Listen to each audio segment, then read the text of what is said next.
Not that I'm very clever. Okay, so can I ask you a question to start off with? Put your hand up if you've ever set a goal. Yeah? I think that's pretty common.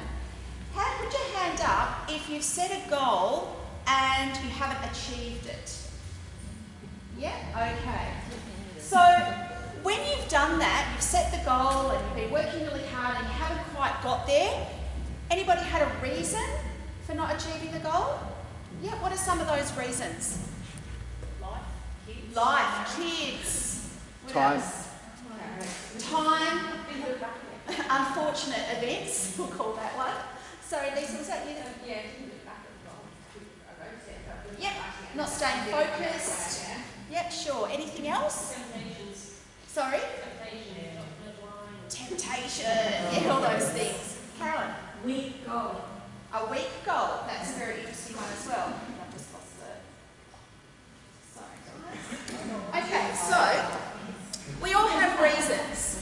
And right at this point in time, I'm going to call that an excuse. Okay, and I'll show you why in a moment. We've got money. Who uses money as a bit of a reason why they can't achieve their goal? Yeah, it's a pretty common one. We've got, I'm just too tired, I just don't have the energy. That's a really common one I find, particularly with women. Time, again, just not having enough hours in the day, or days in the week, or weeks in the month, or months in the year. Who's finding as they're getting older, the years are just flying by? Faster and faster and faster, absolutely. Our kids, we love to blame the kids, don't we? Because we all want to be good parents. Hubbies. And sometimes we just have too many other things to do. Would you agree? Okay. So would you agree with me that we can either focus on reasons, or we can focus on results? Yeah? So results is really what you're after. Is that right? Fantastic. Okay, so just a little bit about me. When I was much younger, I had this thing that I liked to do. I liked to watch people. I was a fairly quiet child and I was a little bit introverted. Some people don't believe that now, but I was, and I still am to a degree. I used to watch people and I developed this real fascination for why people did the things that they did. Why did they behave the way that they did? And as I became a teenager and I was starting to make decisions about my career, I actually thought that maybe psychology or something was an area that I could go into and make a career of. But I also wanted to be a pilot, I wanted to be an architect, and in the end I actually decided to become a teacher. And I became a teacher because I knew I could do it. It was kind of an easy pathway for me. My mum had been a teacher, I'd had various other family members as teachers. I had a really good experience at school, and that had a lot to do with it as well. So I decided to take the pathway of becoming a teacher. It was a little bit of a cop-out, really. But what was great about that was that I did get to do lots of psychology. And it did get me into a career where I was around people a lot. And doing secondary school teaching, I was around adolescents a lot. Okay? So even in that job, I continued to do the same. I was really interested in what made people tick, especially adolescents. How many of you are parents of adolescents? Yeah, they're really strange creatures, aren't they?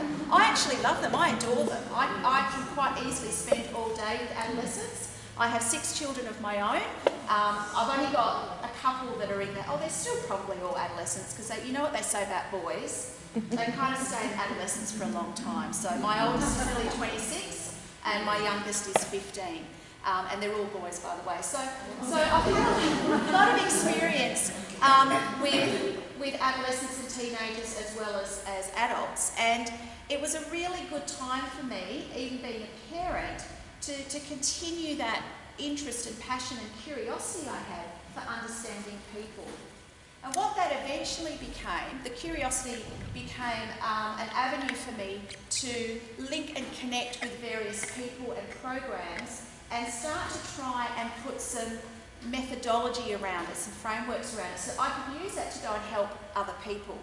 Because if I look back over my life, that's everything that I've done in my career, as a volunteer, just in general areas of my life, it's been about helping people understand themselves better.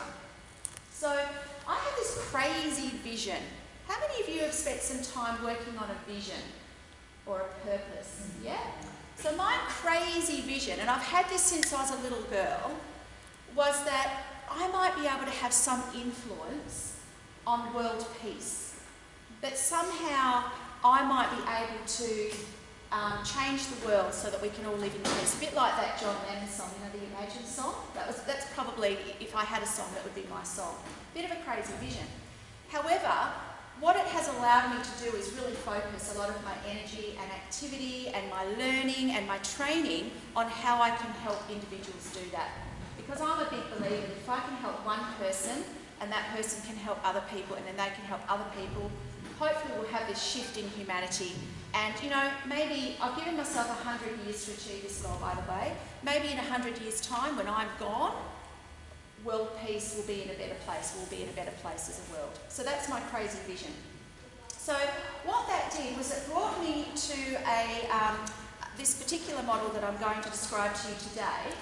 I connected with a chiropractor who lives in Queensland, lives on the Sunshine Coast. Anyone been to the Sunshine Coast? It's beautiful, beautiful place.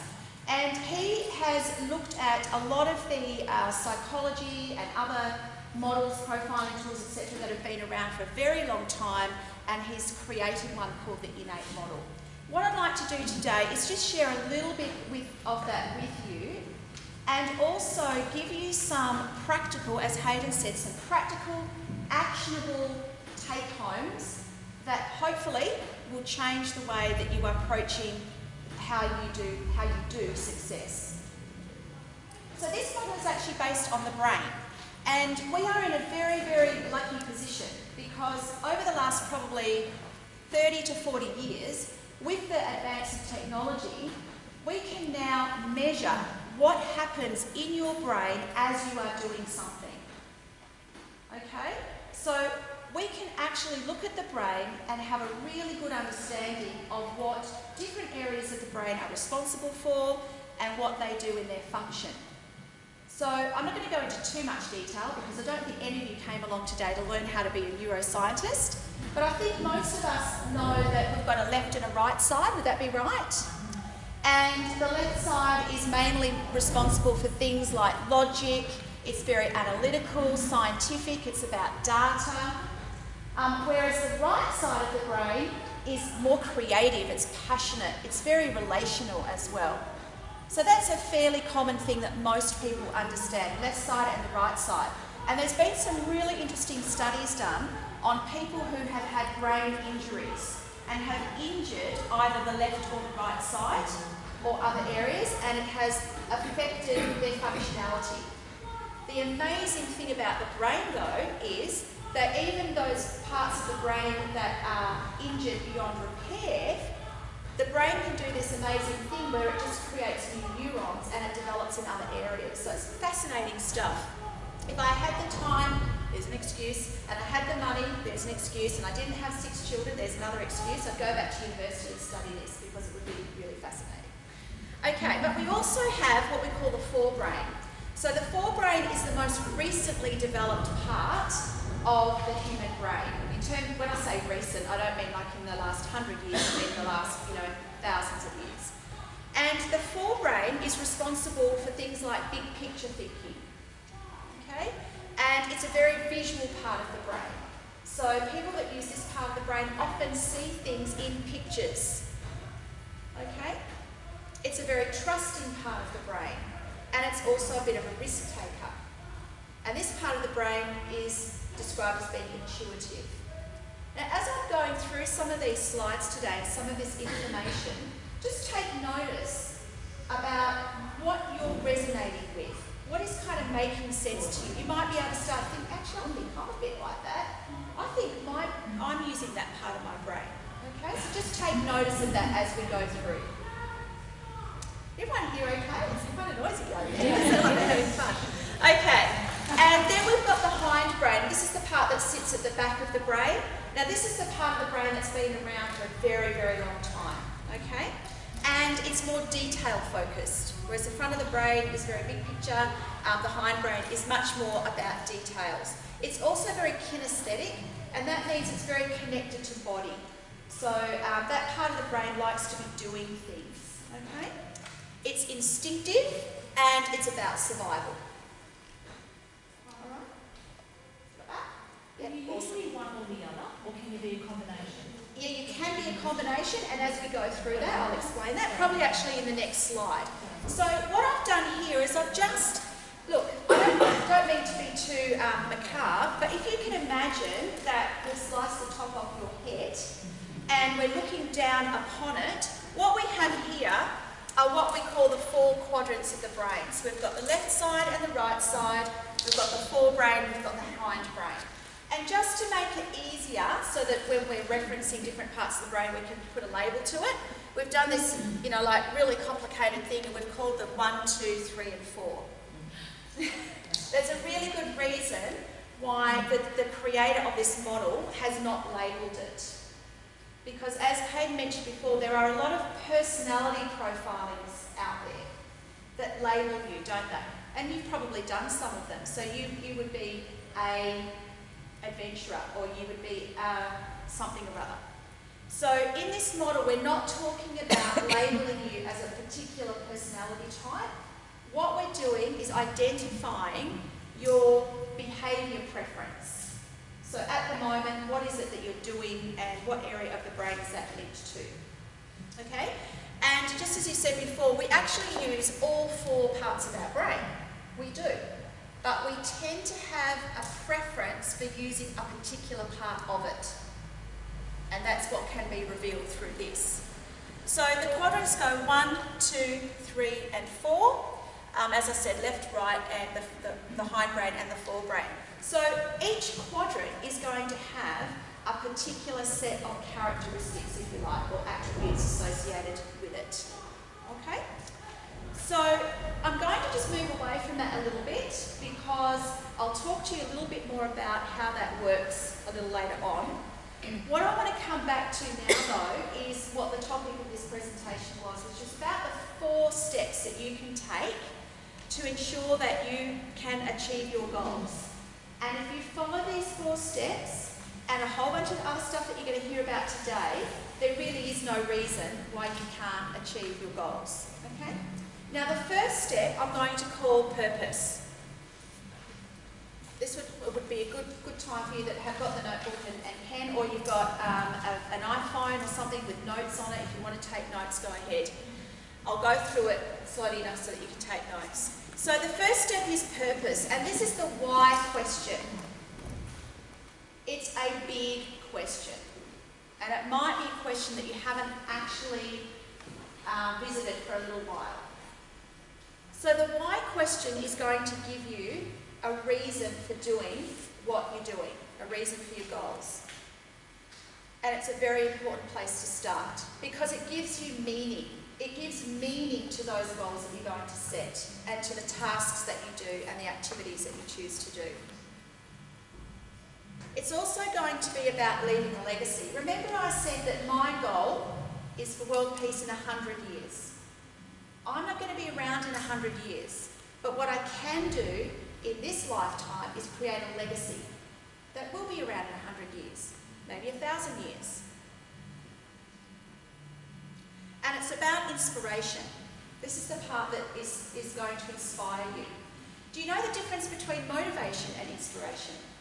Yeah, a few nods. So motivation, we talk about motivation all the time. How many of you have been to a motivational talk? Yeah, I've been to hundreds of them. And they're great. You get in a room and everyone's like, you know, buoyed up and it's lots of celebration, and then you kind of walk out of the room, get on with life, and what happens? Nothing much changes. Okay? Motivation is driven by extrinsic things, outside things. So for example, my son and his lovely fiancée are getting married next June, 4th of June. So what's my goal? I want to lose 10 kilos before then so I can wear that dress to the wedding. So I'm motivated. I'm motivated to do that. I might be, I'm not, but if I was, that's an example. I might be motivated to do that, right? But once that wedding's over, then what? Because I've probably done something crazy to lose that weight, because the motivation is not there anymore. So what are some of the motivators? Shout them out, because I'm sure you've thought about these. What are your motivators for achieving your goals? Sorry? Holidays. Going on a holiday. So getting in that swimsuit. Sorry? You might have to shout louder because I think my ears aren't that good. What are the other motivators? Healthy? Being healthy? Yeah? Yeah, fitting back into all those clothes. You know, I've got clothes in my wardrobe that I haven't worn for probably 3 or 4 years, just in case. And every time I look at them, I think I really should get rid of them, but just in case. There might be something, there might be a wedding or something that will motivate me to lose some weight. Doesn't work. Okay, so that's motivation. Motivation usually comes from extrinsic type factors. It's very short term, it's not long lasting, and we tend to find it easier to fail those goals if they're motivated by those sorts of things. However, inspiration. Now the word inspiration literally means in spirit. Okay? So inspiration is quite different from motivation. Inspiration comes from asking yourself those big questions. The why question. What is my purpose here? Not just today or tomorrow, but what is my purpose here for life, for this lifetime that I have? What am I here to do? Am I here to change humanity? And there are lots of ways you can do that without having to be a celebrity or famous or wealthy or anything. You can do that literally in your own backyard, in your own community. You can be making that happen. So this is the step that sometimes for some people takes the longest. You know, I know I've been searching, I've been working on my life's purpose. I'll be 50 next year, so I would say probably for 50 years, almost 50 years, working on that all the time. Coming back to, what is it that I'm doing now? Am I on track? Is it inspiring me? This sort of thing inspires me because I know, I'm hoping, that a few of you might actually be inspired by it and go and spend some time working on your purpose, clarifying your why. I'll give you another way that you can tap into what this is, because sometimes this is a pretty hard exercise. About almost 8 years ago, it was 5 days after Christmas, the 30th of December. We just had a lovely family Christmas, and my family were at the Rockingham Foreshore having an extended Christmas gathering with the family. And that morning, my dad, who had retired, he owned a business for quite some time, and he had retired about 2 or 3 years before that. And just as, because men do, they need that sort of, I don't know, a little bit of extra something to do, he was working part-time at Bunnings. And so he went off to work that morning, and while we're at the picnic, and please excuse me if I do get emotional, that morning at that picnic we got a call from the police to say that my father had passed away. I guess in one sense it was kind of nice that we were with our extended family, and it was my job to let everybody know what had happened. So anyway, we did all that. But I can remember on that day thinking, I cannot believe this man at the age of 62 is just not here anymore. And here was a man who had spent 20 years of his life, every day as I was growing up, he would get up in the morning at 5 o'clock. He would go and run 5 kilometres around our local sport road. He would come back and he would spend the next half an hour to an hour doing this routine of exercises, sit-ups, push-ups, weight training, the whole lot. Very disciplined. Ate 1 meal a day. He was strong, he was fit, he was healthy, and I just remember looking up to him as a young girl thinking, that's just amazing. He did invite me to go out with him a few times running. I did it a couple of times, not my cup of tea. Nowhere near as disciplined. But he did that every day for years and years and years. And I just thought, how can this happen? He had 13 grandchildren that he absolutely adored. He had absolutely no intention of not being around for a very, very long time. But he wasn't. And I kept thinking, how can you be walking around with a heart that's just about to explode at any minute and not know it. And not know it. So for me, that was a huge wake-up call. So I was probably just in my early 40s. I had also been very fit and healthy as a younger person, playing a lot of sport, and I just thought, I can't not be around to see my grandchildren. I don't want to not see my grandchildren grow up.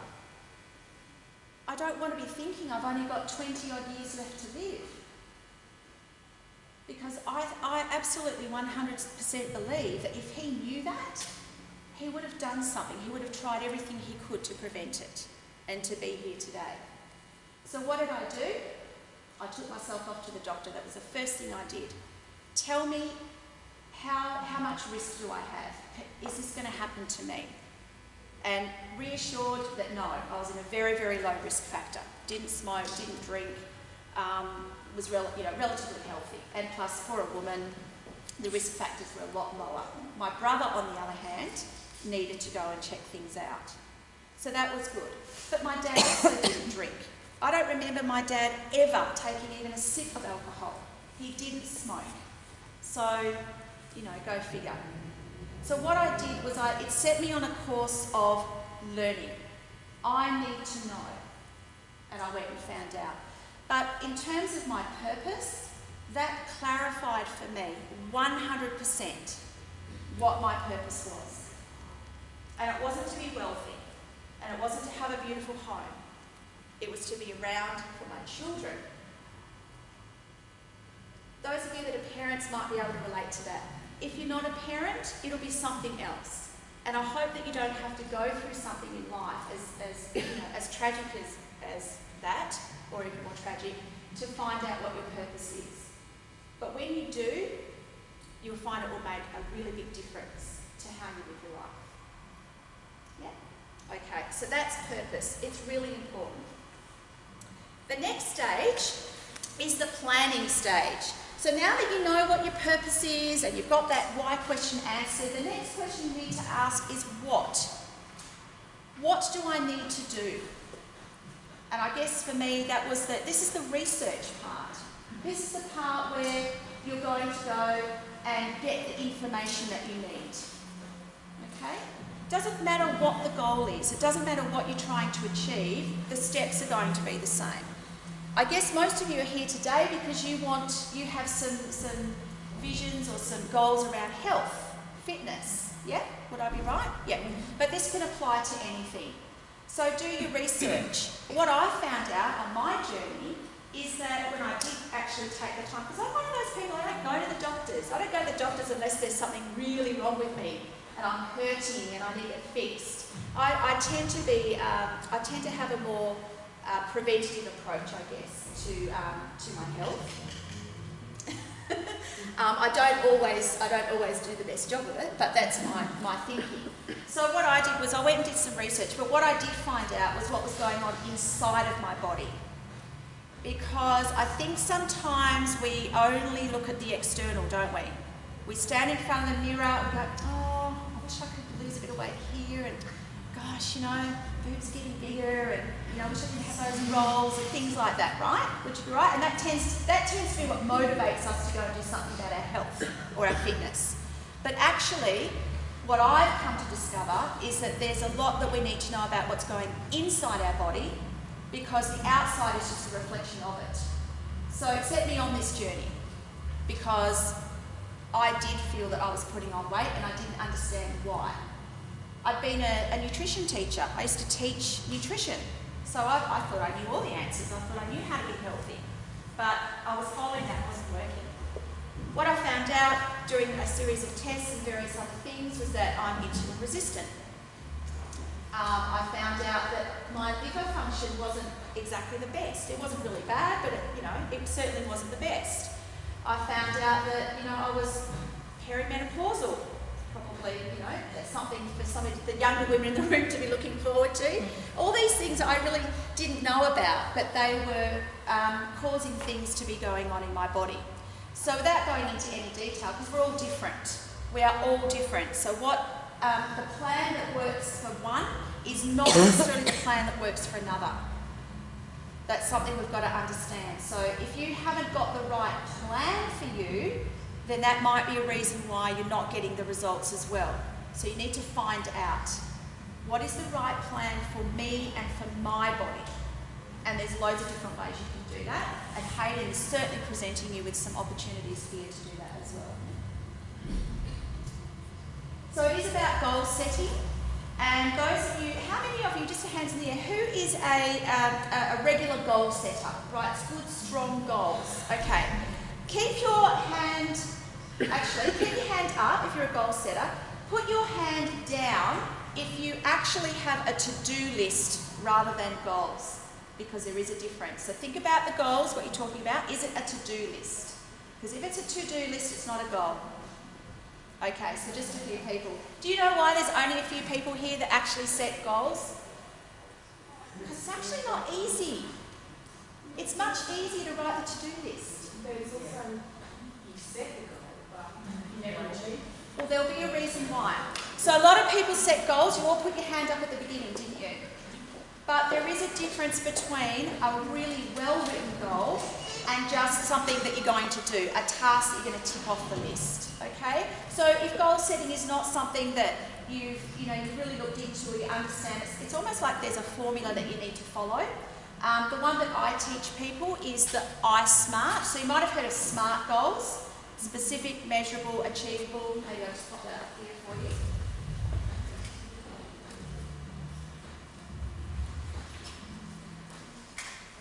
So specific, measurable, achievable, realistic, and time framed. So if your goal doesn't have all of those, then you haven't written a goal. You've just written a part of a goal maybe, or even a task or something to do. The goals that I teach have an extra step. It's the I. Whoops. Anyone want to guess what the I might stand for? Inspirational. Exactly. Because if that goal does not match your purpose, doesn't allow you to achieve your purpose, and look, sometimes we can set great goals, but when we really look at them and we analyse them, they're actually off purpose. So I always add the I SMART goals. So the inspiration, if you're writing a goal, it sounds something like, I will do blah, blah, blah by this time so that. And it's the so that part that is the inspiration. If you can't find that part of the goal, if it's just not coming, then maybe it's not related to your purpose. Maybe that goal is not big enough. You need to find a bigger goal rather than just these little tasks. Does that make sense? Do you think you might go back and re-look at your goals? Yeah. Maybe rewrite a few? Yeah. Have less. Yeah. Have less. Yeah, do less. Okay. And this part is also about getting it right. So, as I said, the plan's got to be right for you. Okay, next step, step 3. This one focuses on the process and the people. So now that you've got your vision and your purpose clear, you've got a plan that's right for you, and you felt like you've done some research, then this question is about how and who. So how are you going to put this plan into action, and who are you going to get to help you? Two really important things. So this is about connection. Some people prefer to do things on their own. We call them introverts. They don't really need people to get on and do it. Some of you might be a bit like that. And then there's a whole bunch of other people that actually really need the connection with other people. So if you're someone who needs connection with other people, and I'd say that probably the majority of you here would be, because I know the sorts of programs that Hayden offers, and they sound like fun. Awesome fun. I'm just waiting for him to open up another studio down in Mandurah, and I'll be there. Okay? So if you're someone who needs connection, then look for the people that you're going to do that with. That's really important for you. And this is also about routines. This is about getting into good habits and creating routines. And through that's basically a process in itself. Okay? This is also a step that's really hands-on. This is about getting out there and doing it. So that plan that you had, that just stays as a plan. Might be, do this, do that, this time, do it here, do it there. But until you actually get out there and you're doing it, then it's just a plan. So this step is about being hands-on, getting in there, getting your hands dirty, getting involved. Okay? The fourth step is about performance. And the question here is about what if and what else could you do? Because performance is really going to rely on you being determined. It is about determination. Having the tenacity just to see it through when it gets tough. Yeah? No excuses. This is a step for no reasons, no excuses. It's just about getting on and doing it. It's also about achievement though. So this is the step that you get to where you actually get to celebrate because you've achieved your goal. You've achieved what you set out to do. So this is the fourth step. And this one is all about doing it now. It's about taking action now. Do it now. Don't let anything get in your way. How many of you feel like you're kind of at that point now? You're just getting on, you're doing it. You've got that determination, you're achieving your goals. How does it feel? Yeah. Feels good? Yeah. Feels awesome. Sorry? Do you think I'll spend back? Well, so the next thing I was just about to say was, for many of you, you might be a little bit stuck in one of those other three steps and you haven't quite got to this one yet. So you need to listen to the others and trust them when they say, it feels fantastic. It feels really great to have that achievement. Okay. And you're right, some people don't get to that point. They quit, they give up, the moment's gone, and you get stuck in one of those other steps. So, why does that happen? Would you like to know why? Yes.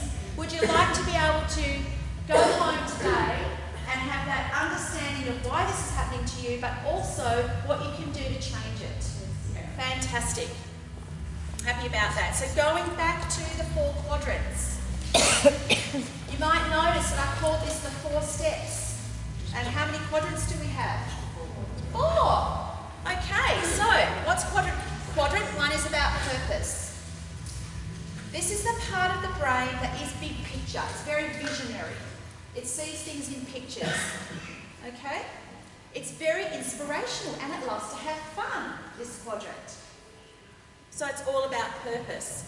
Quadrant 2 down here is about the planning phase. This is about the detail. It's about getting it right. It's about doing all the research that needs to be done, all that due diligence that needs to occur. Happens in this part of the brain. It's the left side and it's at the back. So left side is very task oriented. Okay? Right side is people, left side is task. It's about getting the job done. It's about getting some systems in place.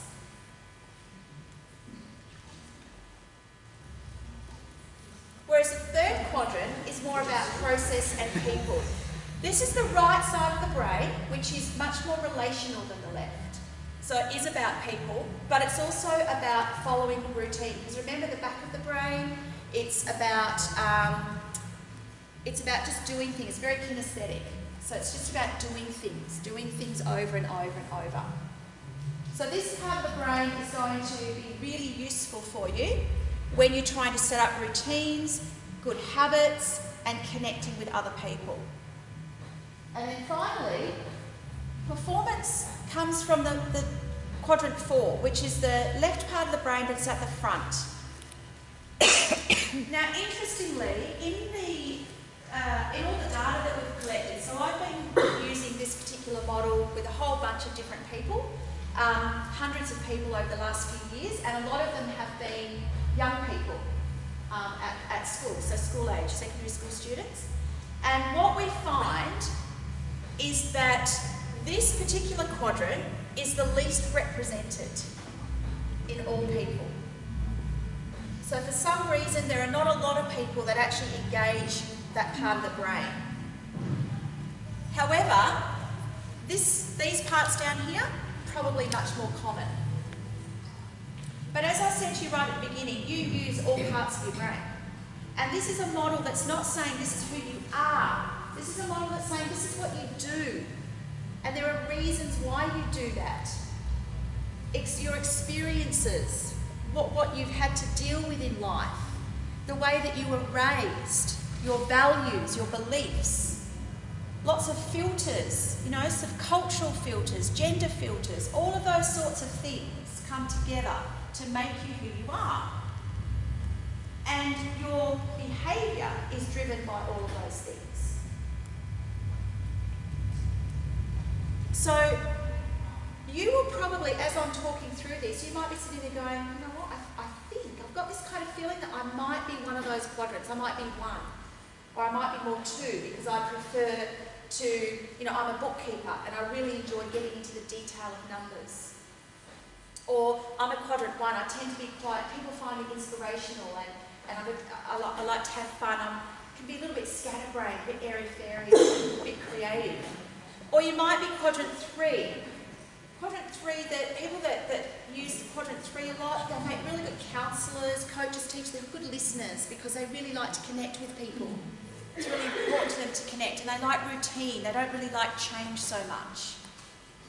Quadrant four will be out there just doing it. Taking action, getting on with it.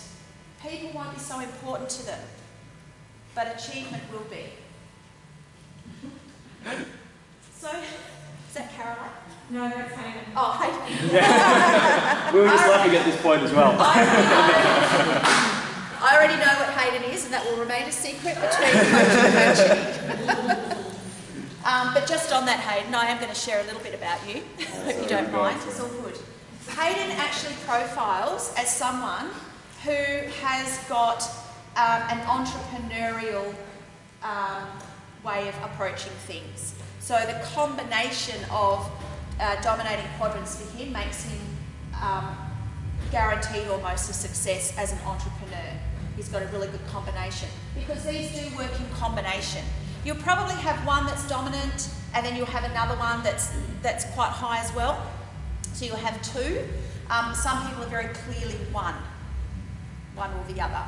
So yes, from this information, we can gather a lot of, I guess, intel on, you know, how you might go in life and the sort of goals that you might achieve. I had one young lady who was an athlete and she was really struggling. She'd been doing really, really well up until the age of about 16, like, you know, performing nationally and all sorts of things, doing really, really well.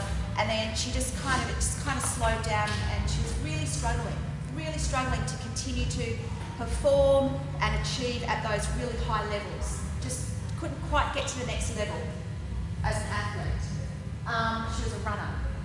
And so we did some profiling, because I use this with young people for career, giving them career coaching and things like that, but it's also great for, you know, relationships with parents and all sorts of other things.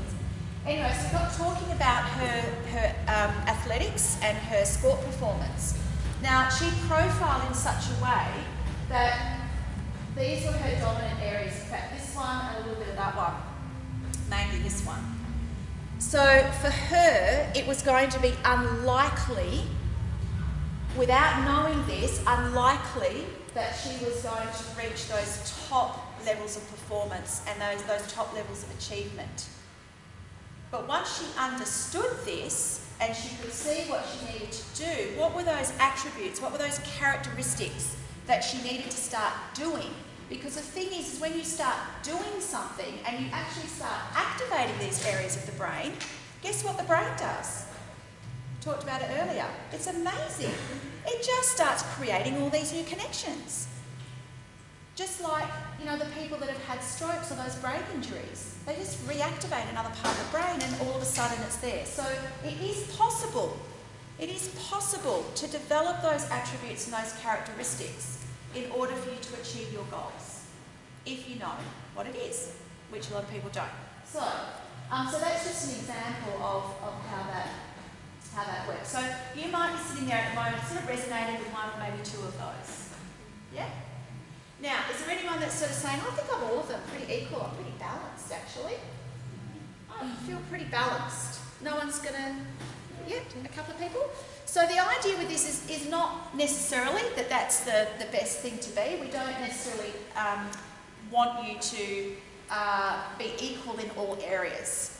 Because what might happen if you're equal in all areas? Any idea? Nothing much can happen. Nothing much is going to happen. Because you kind of, well, we won't say boring, because there are some people in here that are kind of, I don't want to offend anyone. You can activate that performance area when you need to. Exactly. So just to clarify that, these people are not boring, but what it is that they may find themselves procrastinating a lot. So when I'm coaching them, I'll ask the question, so do you find it hard to make a decision? Do you procrastinate a bit? Yes, because you're kind of going in and out of each of these quadrants and you're not able to really make a clear decision. Whereas if you are following your natural behaviour preference, you know, for being all that, you know, true to yourself and genuine and authentic and all those other things, then you probably have developed in a particular area, and that will be the area that you'll find you are most in flow with. When you are doing those things, you get this sense of, this is easy, I'm in flow, I can do this. When you have to move into use another quadrant because you're asked to, might be something at work, might be something here in the studio that you're asked to do, like be more disciplined, then you might find you feel yourself out of flow and there's a bit of resistance going on. Yeah.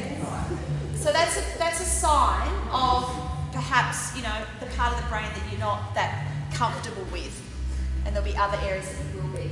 So the idea of this is to create flow. But before we get to that, some of you will also be starting to recognise perhaps where some of your blocks are coming from. Okay? So think about those times in your day, in your week, where you do feel that resistance, where you do feel like it's really hard work.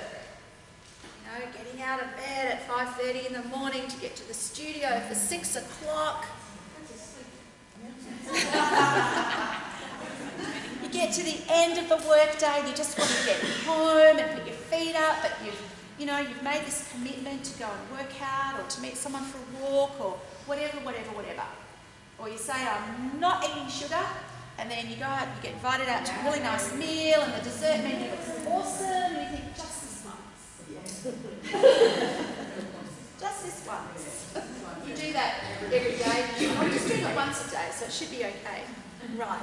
So the most important message in all of this is to recognise when those blocks are occurring, when that resistance is occurring, and observe your behaviour. Take notice of what you're doing at that particular time.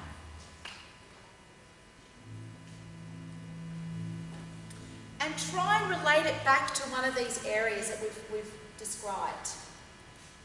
Is it because you're not clear on your purpose? You don't have that clarity around the vision, the why. It's not big enough.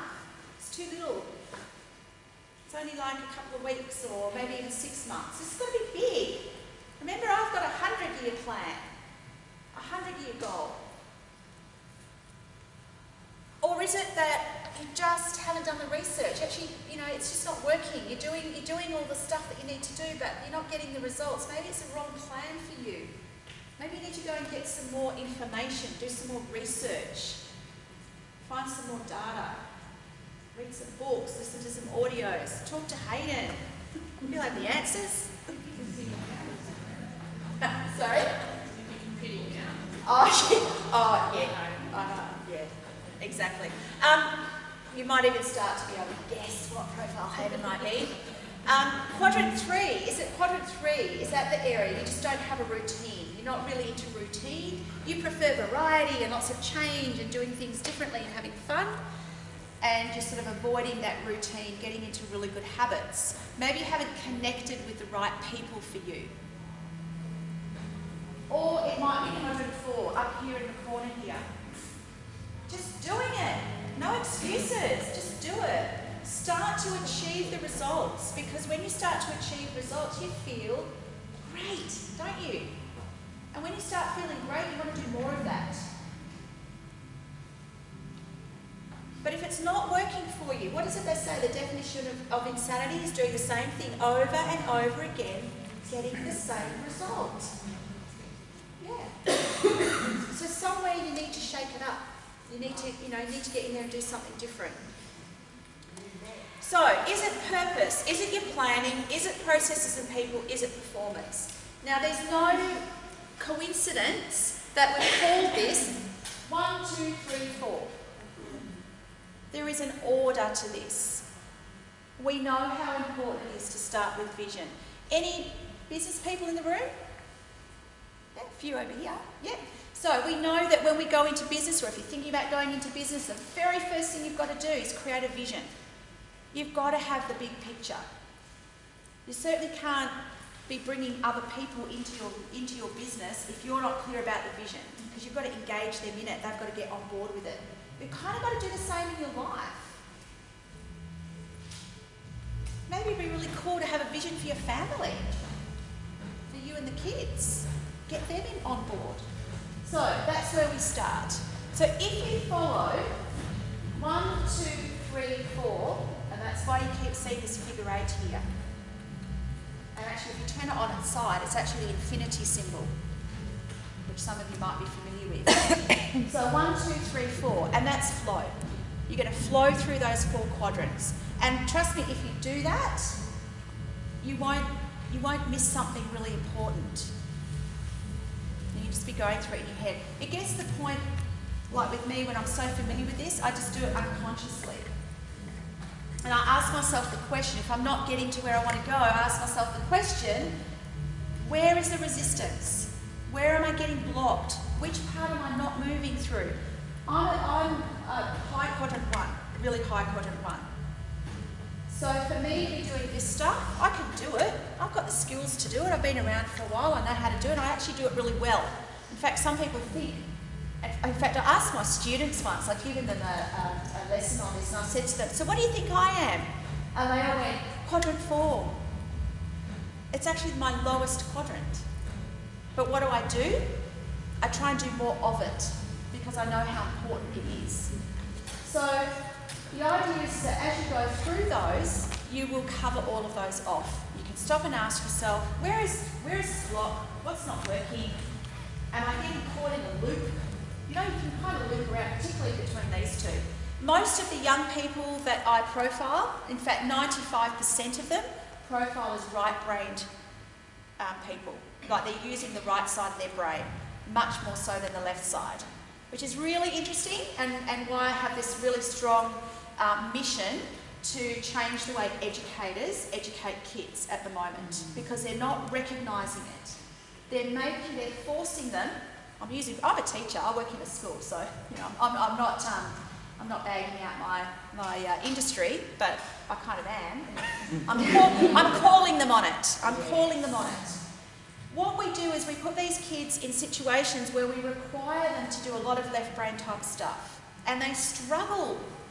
They really struggle, and then they get really demoralised because they're failures and they're not doing very well, and they can't do it. School's too hard. I just want to leave.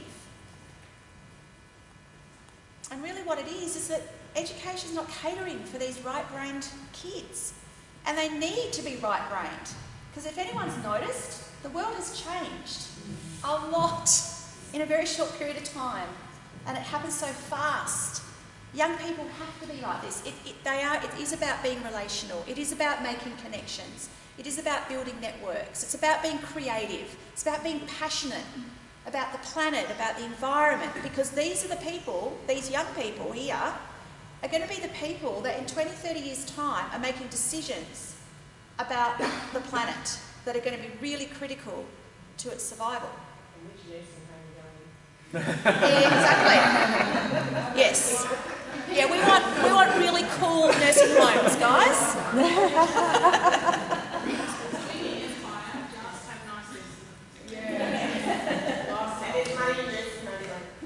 So you can probably understand why I choose to invest a lot of my time in young people. They deserve it. They need it. And I feel I need to be, someone that just gets into that industry and says, you've got to change the way you do it.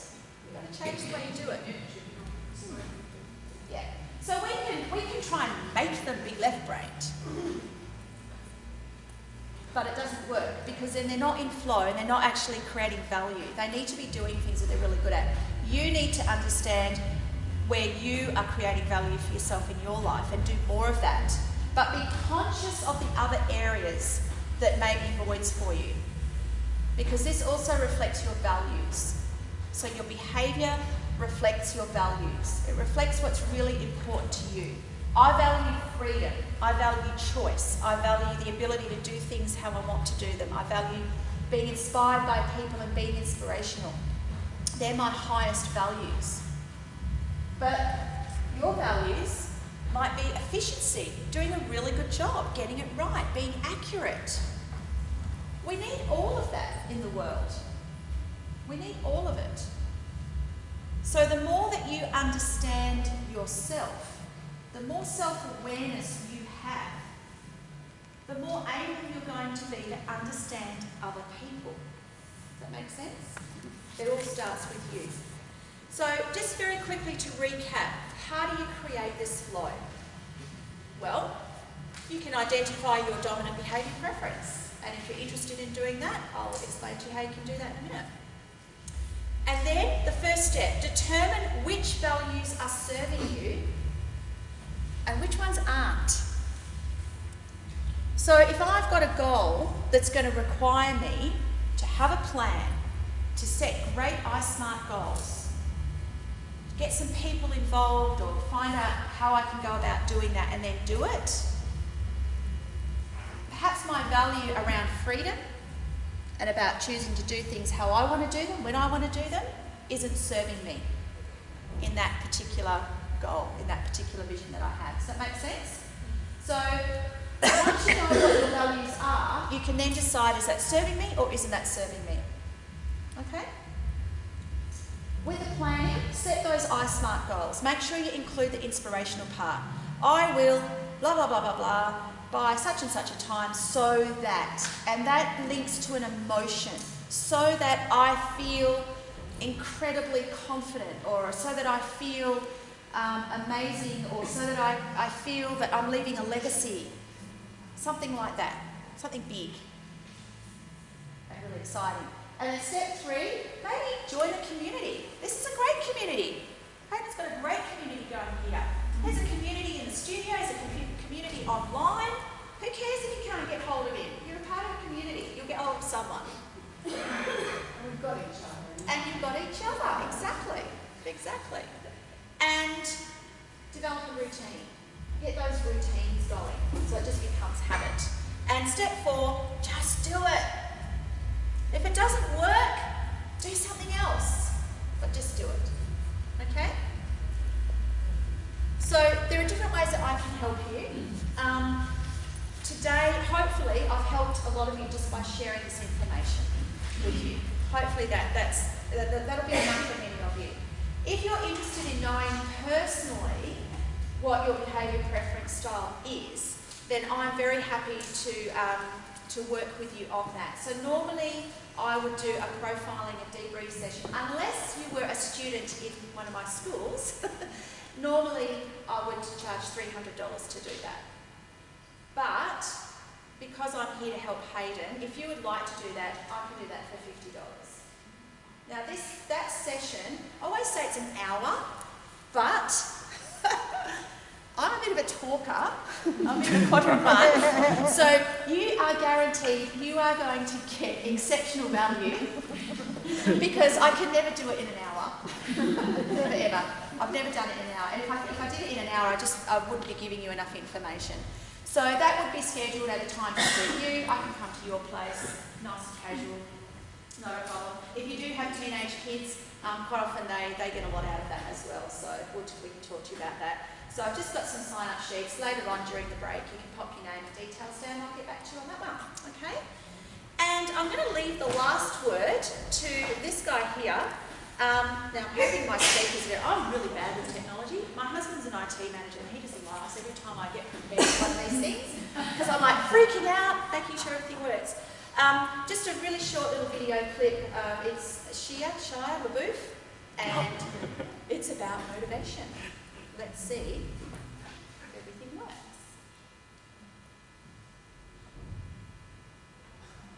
Do it! Just do it! Don't let your dreams be dreams. Yesterday, you said tomorrow. So just do it! Make your dreams come true! Just do it! Some people dream of success while you're going to wake up and work hard at it. Nothing is impossible. You should get to the point where anyone else should quit, and you're not going to stop there. No, what are you waiting for? Do it! Just do it! Yes, you can! Just do it! If you're tired of starting over, stop giving up.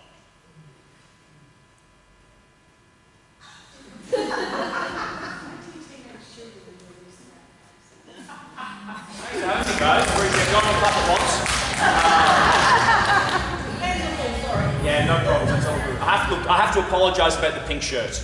Hayden told me that this was for a group of his football mates, and I thought I would intimidate them with a pink shirt. It doesn't seem as relevant now with the room full of women. But we'll have some fun. Guys, sorry?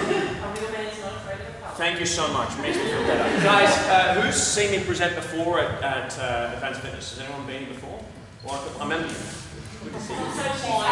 So quiet, exactly. Yeah. So guys, if you haven't met me before, haven't seen any of our stuff on Facebook before, my name's Calvin Coyles. I run a company called Young and Wildly Successful. And we're all about helping people achieve peak performance. And tonight, or today, I'm used to speaking on a nighttime, apologies. Today, you're going to hear obviously a lot of strategies about how to improve your health and fitness, right? And there's really 3 key areas. You want to take as many notes as you possibly can during this session because I'm going to give you as much possible things as I can. I'll tell you to write stuff down, but obviously the more you write down, the more you retain. In fact, science has shown us that if you sit there and you don't engage with me at all today, you'll get about 15% for your time and your energy. But if you play full out, if you write notes down, if you put your hands up, if you shout answers backwards and forwards, even if they're wrong, your retention is going to go to about 140%. So everyone cool with 140% more? Yeah. Sweet, gangster. Also understand as well, I asked Hayden how many hours I had today. He says try and keep it under an hour. My shortest seminar goes for about 30 to 50 hours over 3 days. And he's asked me to come and give you what has taken me a decade of learning and understanding, and he's trying to get me to do it in 45 minutes. I negotiated hard, we arm wrestled for an hour. But there's still more to share than I have time for, yeah? So I'm going to give you as much as I can, but I need everything from you guys as well. Is that cool? Fantastic, awesome. And considering it's the fucking derby today, any Eagles? Is there any Eagles fans in the room? Hands up, Eagles fans. Fuck off. Oh shit, I came to the wrong place. No, we're going to have some fun. I'm going to get excited. I probably will swear. If you don't like that, I'm sorry. I just get really animated and I want to give as much as I can, and then I just start spurting stuff. Love it. Just write that down. First thing I want to write that down. Okay, cool. So, in order for me to make sure I tailor today accordingly, I want to make sure I understand why you're here. And I already got a pretty good understanding from most of the people I work with. We've worked now in 64 countries around the world with about 70,000 people, many of them just like you. So I understand most of the reasons why people might be at an event like this, but I always want to make sure I ask and never just assume, right? So give me some love. What are some of the reasons why we're here? Just shout them out. You're wanting change in health and fitness, right? So you want to be able to make change. And really, we want to be able to change and stick to it, right? Rather than just making a change and it falling flat, because who's made a change before and it just never followed through? Everyone has across the board. It's a human condition, right? So we want to be able to make a change and stick to it. What else? New direction. We want to find a new direction, right? Awesome. Want to feel good. Want to feel good. right? And honestly, I just want to talk on that one piece at a moment. And today, my whole piece is going to be around emotion. Because ultimately, who knows that if they worked out and they ate well, they'd lose weight? Yeah? Who knows if they worked out, they ate good, they had better quality life, they'd have more fucking energy, their kids would be better, life would be better, the whole world would be better if they just did those things, right? Everyone gets that piece, right? We don't have to, I mean, there's no big insight there. But the reality is, how many people are actually doing that? A couple in the room, right? And even the ones that are could be doing it more. So it's not what to do, and it's not even how to do it, but it's like, why aren't we doing it? And the reason why we don't do it comes down to one word. Please write this down. If you just get this from me today, your time will be well spent. The word is emotion. Yeah? And we teach business owners, people like, for example, Hayden. So Hayden's one of our clients. These guys pay us $30,000 to $50,000 a year for strategy advice and mentoring, and oftentimes it's not more information that they need. It's not even more training on how to do it, right? Once you know how to do a push-up and stop eating shit, you're good to go, right? But it's accountability and it's the follow-through that makes the difference, right? Robin Sharma once said that innovation is celebrated, but execution is worshipped, which means everyone has a good fucking idea. Who knows some people that are overweight, not in great shape, but can tell you how to lose weight? Right? True. This is true though, right? Why? Because we love learning and we love sharing, but we don't like doing. Because doing actually is sweaty, and it's awkward, and it's tough, and it's messy, and we can fail, and it's noisy, and it hurts, absolutely, right? So does this all make sense? Yeah. So it comes down to one word, which is emotion, right? And everybody, no matter where you are, obviously we all feel emotions. Even people that you can look at them and you go, you honestly, I don't even know how your heart's still beating, right? There's some people just give you nothing back. Right? We all feel emotions. In fact, they did a study and they found that across the world there's around 2,000 different words in the English language to describe different emotions that we face, right? 2,000, that's the English language, right? But how many do you reckon we actually experience on a daily basis? 2. Man is horny and hungry, that's it for guys. Women might be slightly different, right? No, we experience 12. How many? 12, right? So there's 12 emotions that we experience on a daily basis, and unfortunately for most people, they're mostly negative. Okay? So mostly negative. In fact, 8 out of the 12 habitually are negative. And here's the crazy thing. If you think about it, and I encourage everybody to do this one simple task that will change the way you look at your life, right? And your emotions. Because for me, it's not about having an amazing life if you feel shit. Yeah? It's also not about feeling great and having a shitty life. It's about having the best of both worlds, right? But I know a lot of people that have all of the trappings of success. They've got a great body and a great family and, you know, and a great amount of income, but they don't feel great every day. They're depressed, they're miserable, or they're stressed, or they're anxious. And there's no wealth in that. But it is about feeling great, because if you feel great, you'll do more. Yeah? So when we looked at it, 8 out of the 12 emotions are negative, 4 are positive, right? So let's be honest for a second, right? How many of us in the last 24, 48 hours have felt stressed, anxious, worried, upset, depressed, tired, lethargic, overwhelmed? Who's experienced any of those, right? Holy shit. And then on the same token, before lunchtime has also felt happy, joyous, ecstatic, you know, inspired, right? There's this balancing effect, right? You can't have the sun without the rain, right? We have to have a balance of life. But what I'm more about is how do you control the emotions rather than controlling you? Because there's going to be things in life that cause us to feel pretty shit. It's just going to happen in life, right? There's also going to be some things that cause us to feel really good. But if we leave it up to the world to dominate it for us, then unfortunately, you know, the age-old saying is, if you don't put your priorities in your schedule, somebody else will. And the same thing happens for energies. Who has some people in their life that when you hang around them, you go, fuck, you make me feel really good. I leave that experience and I feel awesome, right? And also, who has some people in their life, maybe their family, maybe your mother-in-law, right? Where it's like, fuck, I leave you and I'm just drained. I'm just like, far out. I need to go on holiday. Who has some people in their life? Right? Awesome. Stop spending time with those fuckers, alright? But all joking aside, we can't always control as much as we'd like to. Mums, women in the world. As much as we'd like to control the entire world around us, we can't. All that we can control is ourselves. And you can't control what happens to you, but you can control how you respond to it. Yeah? So today is about showing you some strategies and some tools to be able to help you that when life knocks you down, so to speak, or when you have a bad day, to be able to bounce back fast. Because in business, in life, in health, failure is going to happen. Yeah? It's not the person that fails the least that wins. It's not about that. Please write this down. It's about your ability to respond. It's about your ability to respond.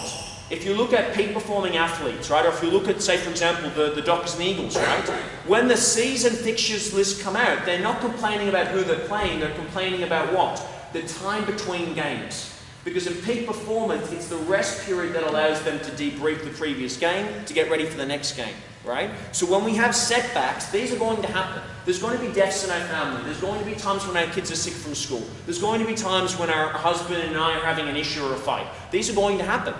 It's our ability to handle that and then respond and keep going. Because otherwise, what happens is you chart a course and life gets in the way and you never get there. But some people do get there, and it comes down to the reasons why. And building on what Veronica said, how fantastic was Veronica, by the way?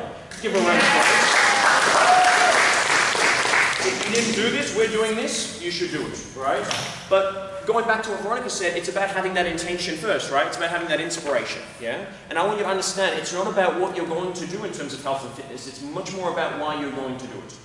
So what I would encourage you to do is, before you set any goal, and this is building off what was already shared, is to find at least 5, how many?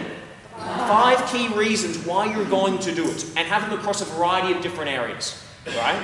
And then surround yourself, which is in an NLP world, it's called anchors, but it's really just a reminder, right? It's a reminder. So for example, if I'm getting healthy and fit because of my kids, I'm going to print out a photo of my kids, and I'm going to have them on my bedside table next to my mobile phone. Why? So when I reach to hit the snooze button, instead of coming to the gym, I'm going to hit down and look at the kids and go, I'm doing it for the kids. Right? It's like that song, doing it for the kids, right? But honestly, it's about having triggers, right? And we're going to talk a lot about that today. So we're going off a bit on a tangent, but that's in essence what it is, right? So what we're trying to do is feel more good stuff than bad stuff. Really simple, but that's in essence much harder than it seems, yeah? Why else are we here?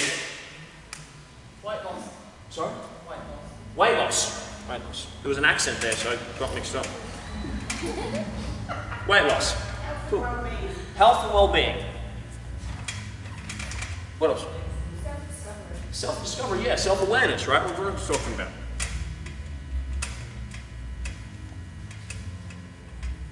Yeah. What else? To get control back. To get control back. Good fucking luck. You can dream. You can dream.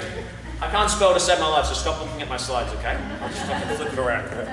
What else? One more. Someone from the back of the room. Motivation, fantastic. Okay, so let's talk about all of these things. The big thing that I want to talk to you about is the emotional side of things. And so this is a little activity I'm going to get you to do just from the ground up, right? And what I want you to do is I want you to grab your mobile phones, or if you don't have your mobile phones with you, write in your notepads, and I want you to set an alarm for the next 7 days, on the hour, every hour, between 9 a.m. and 5 p.m. or 9 p.m., whichever one you want to do. I'd go 9 till 9, because it'll give you a broader range. On the hour, every hour is a recurring reminder, and all it says is emotion, right?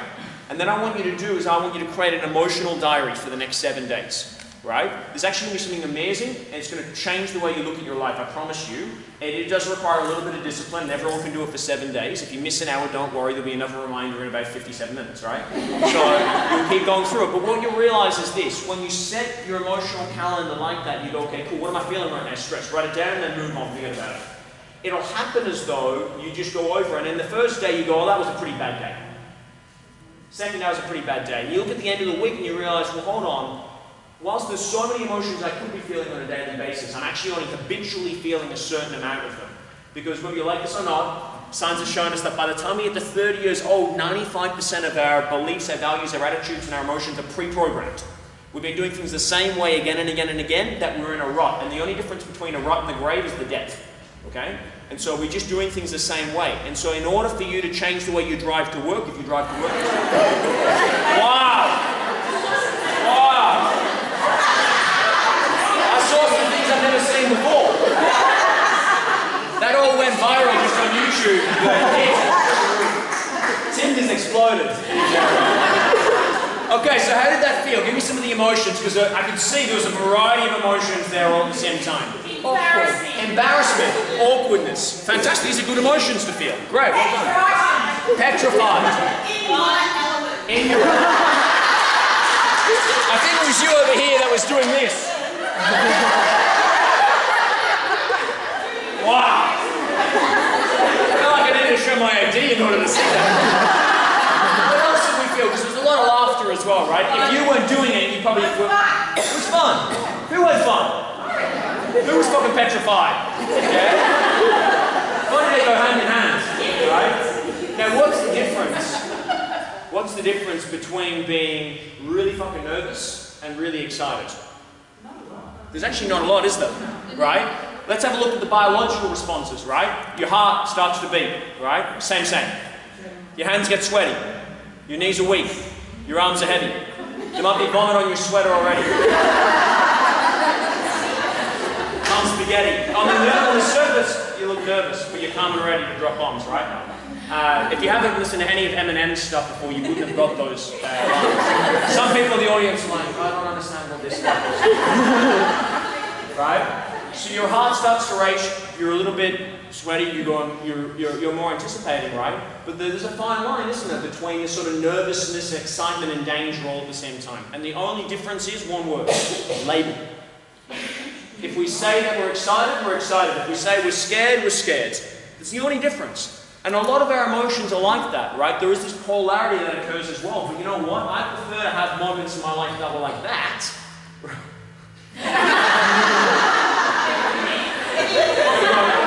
No, times in my life that are like that, where I'm on the edge, right? Where it's like, I'm alive, for God's sake. Rather than sitting or spending most of my day just going through the motions and never really experiencing anything in life, right? Most people, if you look at their emotional mix,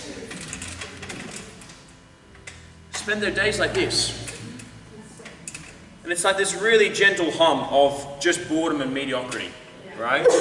Now, there are some people out there in this audience that are fucking bipolar, which is like this. Yes, I saw you. But the secret to life is you have to decide what game you want to play. Now, there are some introverts that are going to spend more of their time like this, yeah? And there's some extroverts who are going to spend more of their time like this. Right? Neither one is good nor bad.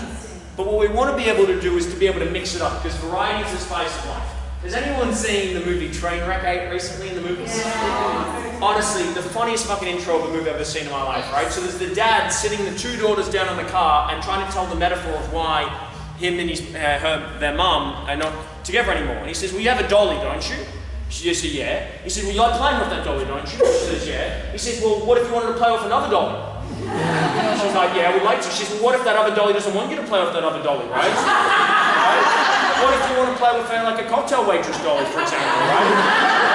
What if you only want to play with one dolly this one time and you never want to see that dolly again? That's but the idea is, what he's trying to communicate to the girls is that there's a variety, right? And ladies, understand this.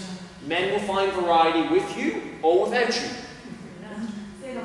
With you or without you, right? True.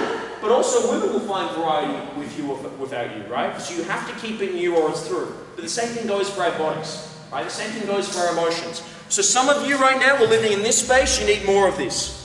Some of you are staying in this space, you need more of this. It's a balance. And the idea is not to have it completely equal and flat line, but having the ability to emotionally respond, right? Who's heard of the idea before called emotional intelligence? Awesome. If you haven't heard of it, it's the idea of your EQ rather than IQ. It's your ability to respond to people, to build relationships, to connect, right? I much prefer emotional fitness rather than emotional intelligence. Because intelligence is, again, we know what to do, but we don't do it. Fitness means I can respond, okay? So fitness means I'm ready to rock and roll. And that's what we're going to look at today as well. So everyone feel better now?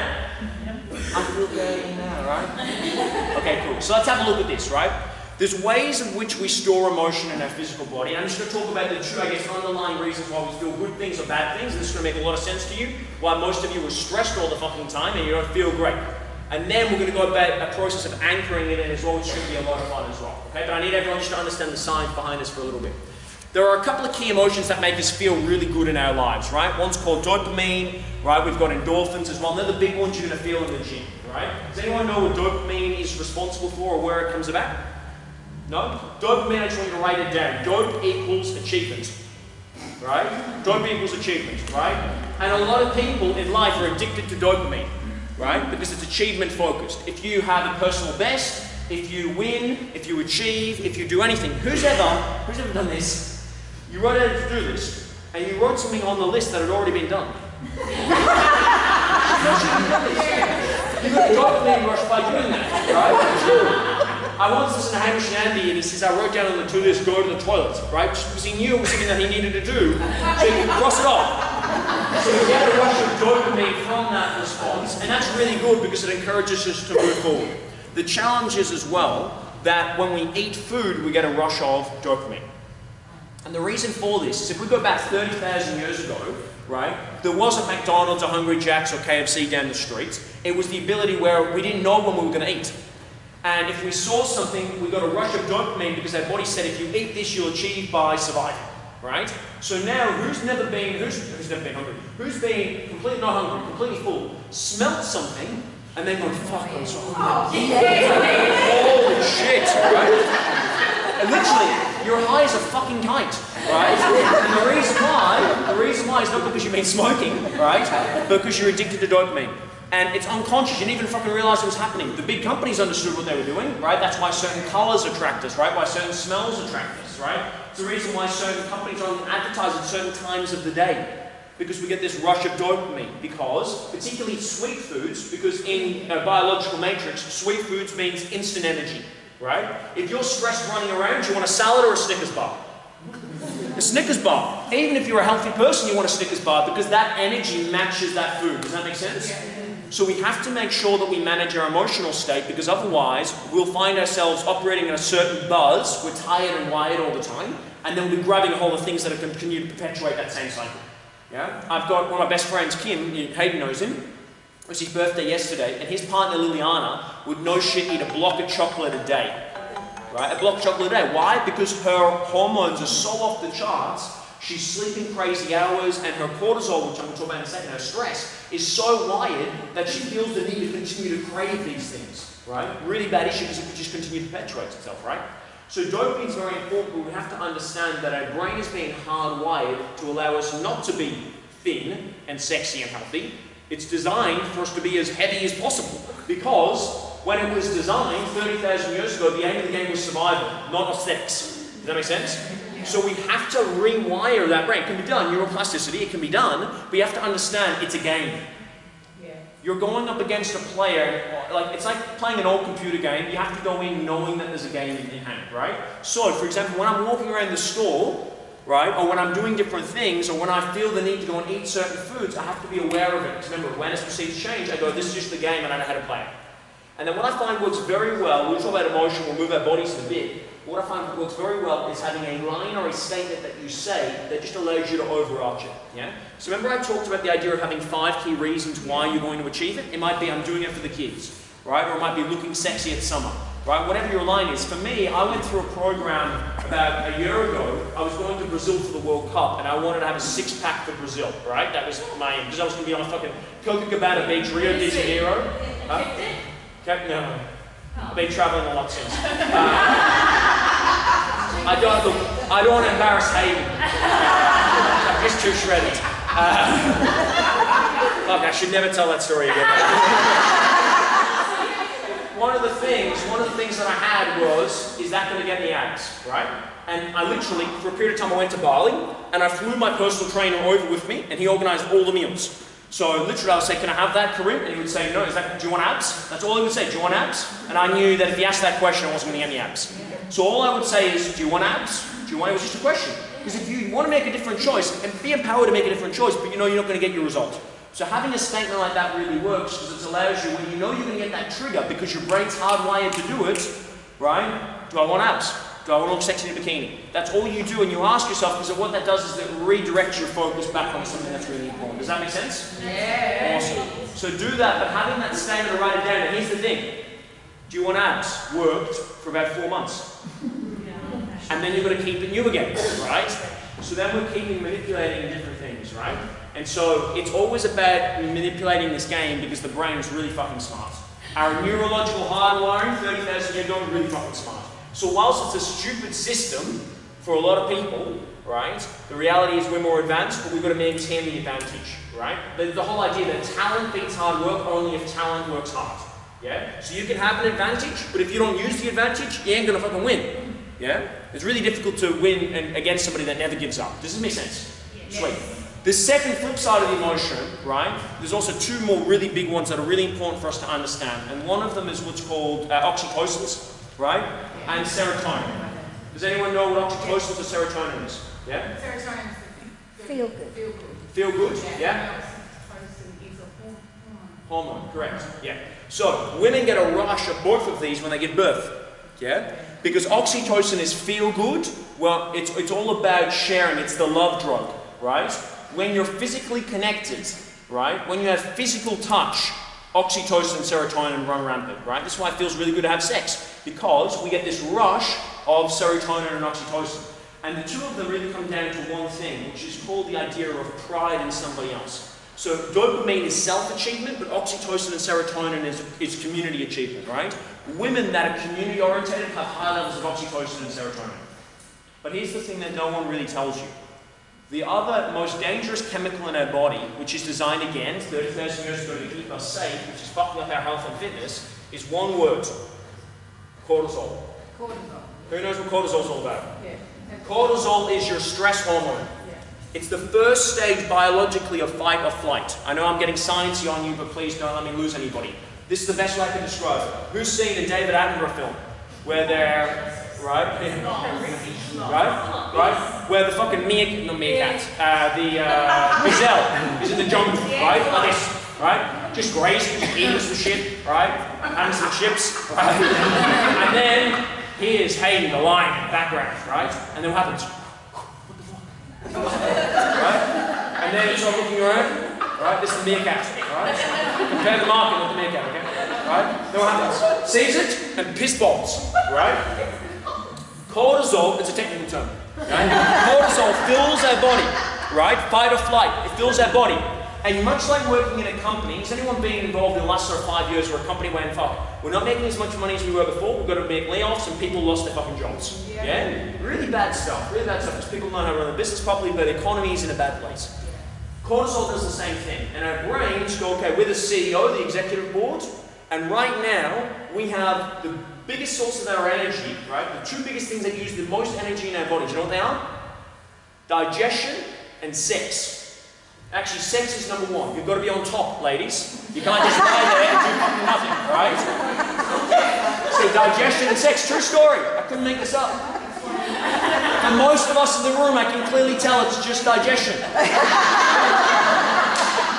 So digestion uses up most of our energy. And so our body goes, right now you don't need to digest, you just need to run, bitch, run, right? Because it could be a lioness chasing us, right? Or Hayden. That's how he got his girlfriend. Just like so, when we're in this stage, we go, okay, we don't need to digest food. We need to pump the energy that's in our body. Our blood sugar spikes through the roof of cortisol. We pump it to our arms and our legs. And our heart just goes into overdrive, right? So it feels like to be stressed, right? Yeah. So that we can run. The challenge is that digestion is absolutely vital for our long-term health. And 85% of our immune system is found where? In our gut. If there's any naturopaths in the room, they'll know they talk about the idea of feed the gut. That's what they really mean. If you have good digestive health, the rest of the body's fine. Because at the moment, most people are stressed. They put good food in the tank and the body never takes it out because the body shut down the digestive tract. Anyone that suffers from irritable bowel syndrome and that stuff, it's not irritable bowel, you're fucking stressed. And then on top of that, the brain also really intelligently goes, okay, cool. If we're going to survive here, it's the age-old idea that you don't have to be the fastest, you have to be faster than the slowest person.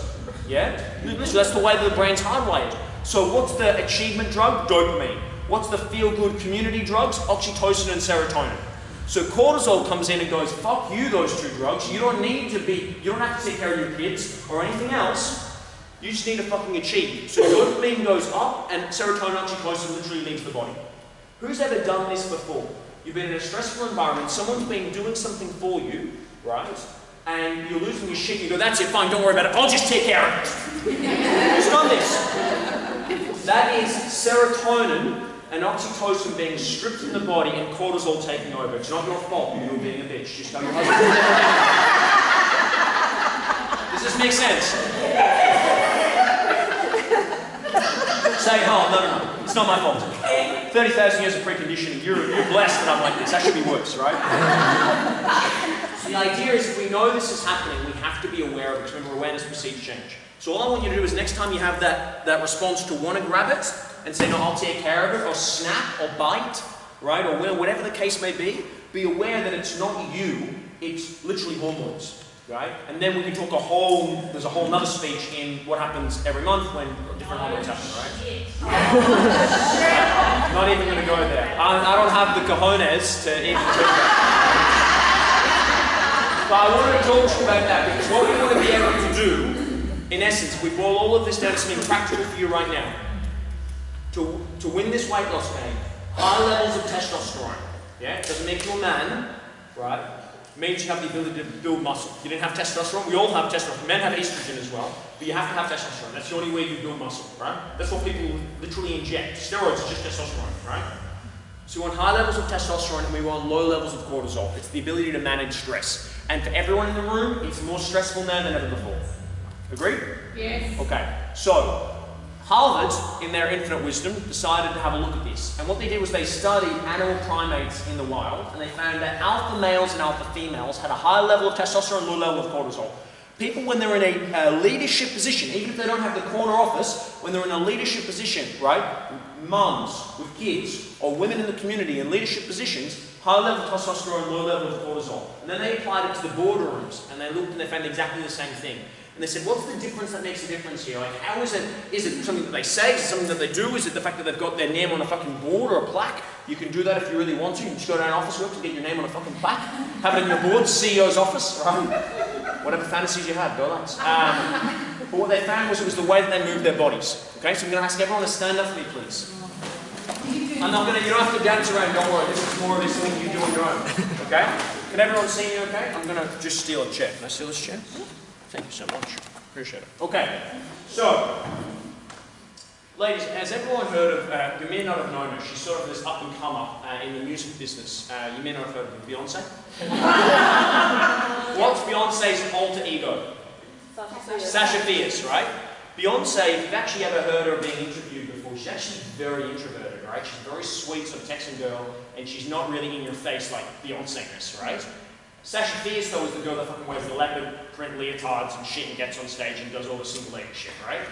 So she found that in order for her to succeed at this game that she had, which was the music business, she had to be a certain way that required aspects of her personality that perhaps weren't as developed, right?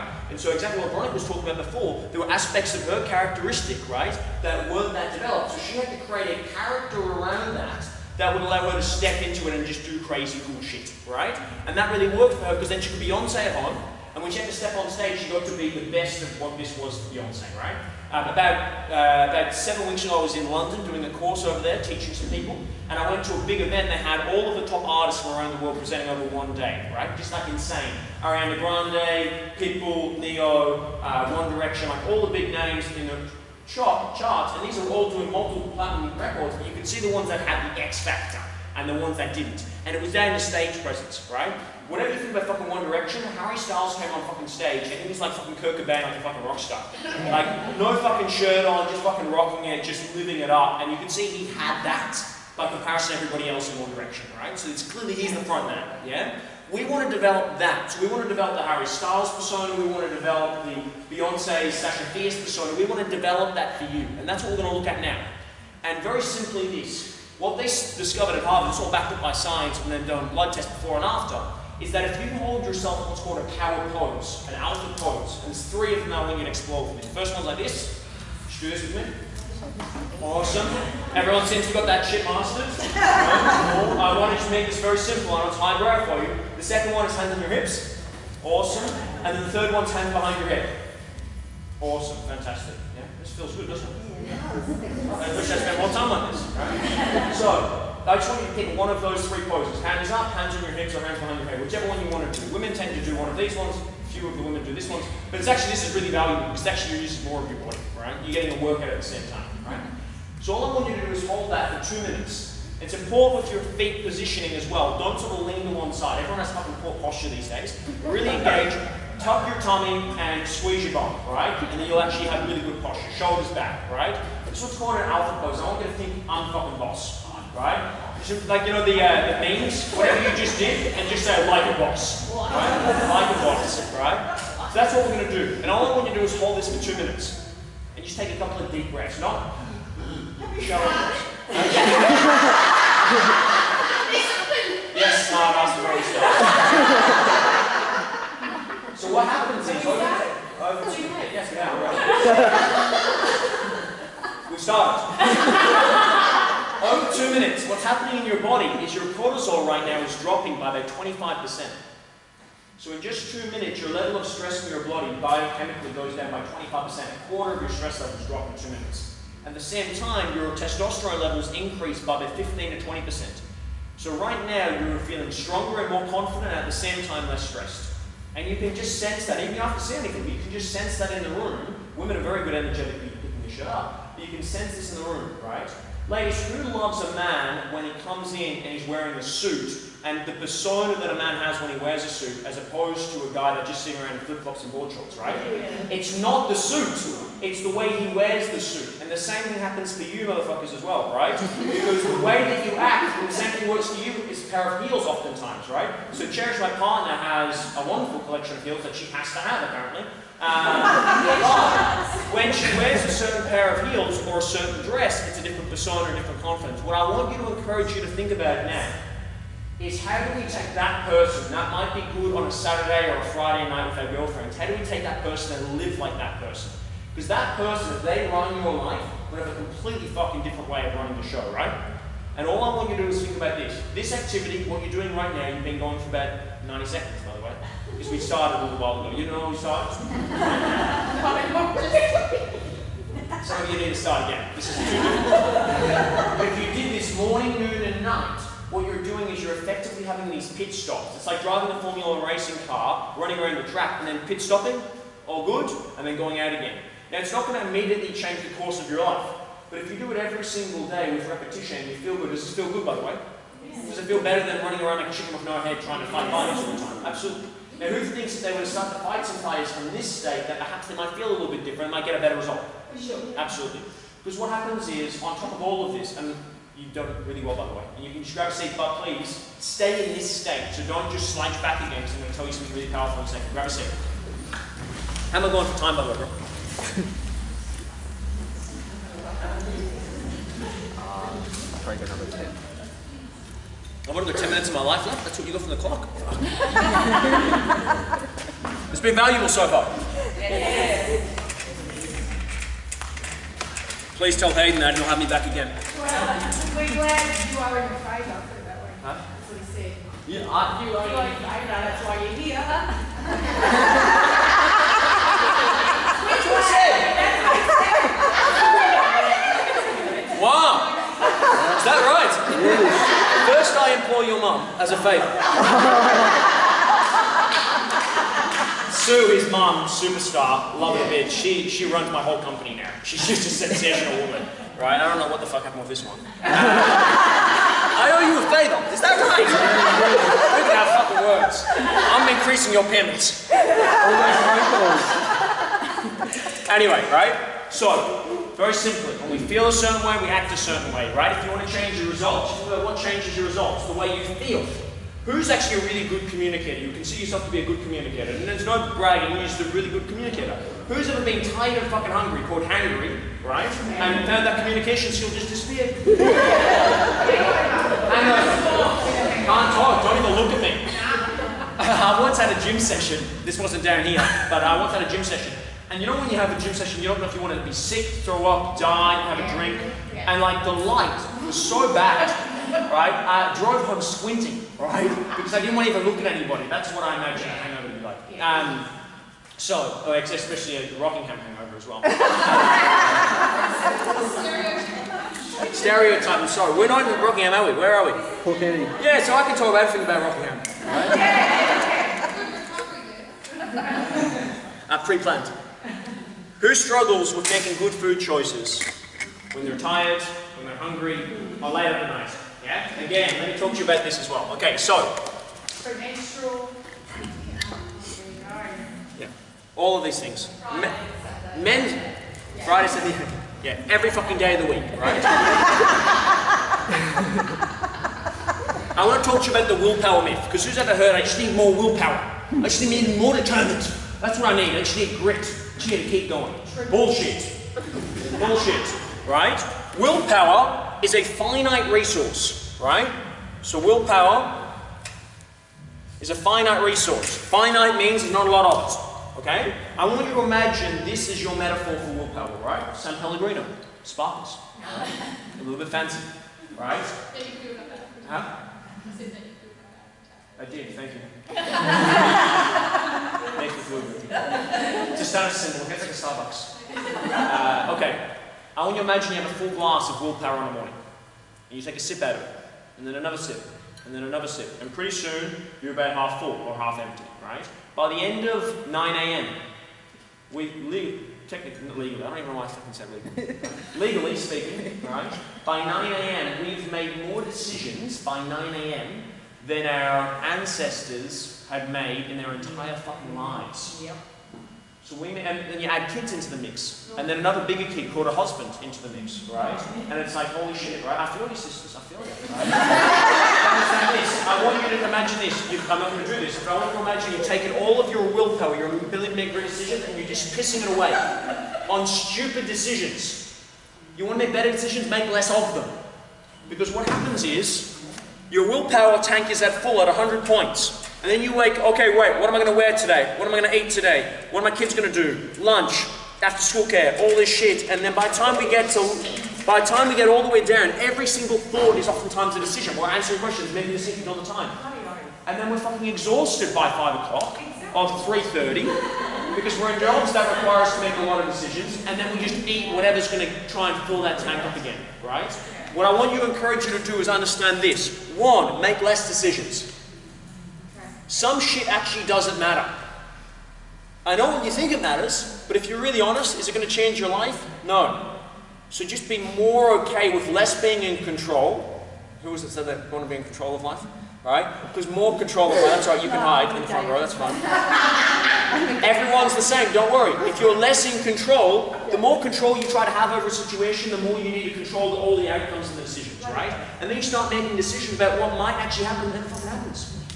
So now, I'm very clear with my team, and for example, Hayden's mum's fantastic at this because she'll make a lot of the big decisions for me, right? Because I trust her judgment, so it's about empowering people, right? And if you're just on your own, and you're a single mum, I don't know everyone's story, but if you're a single mum with kids, trying to make it and go it on your own, what you've got to do is just let some of the shit pass you by.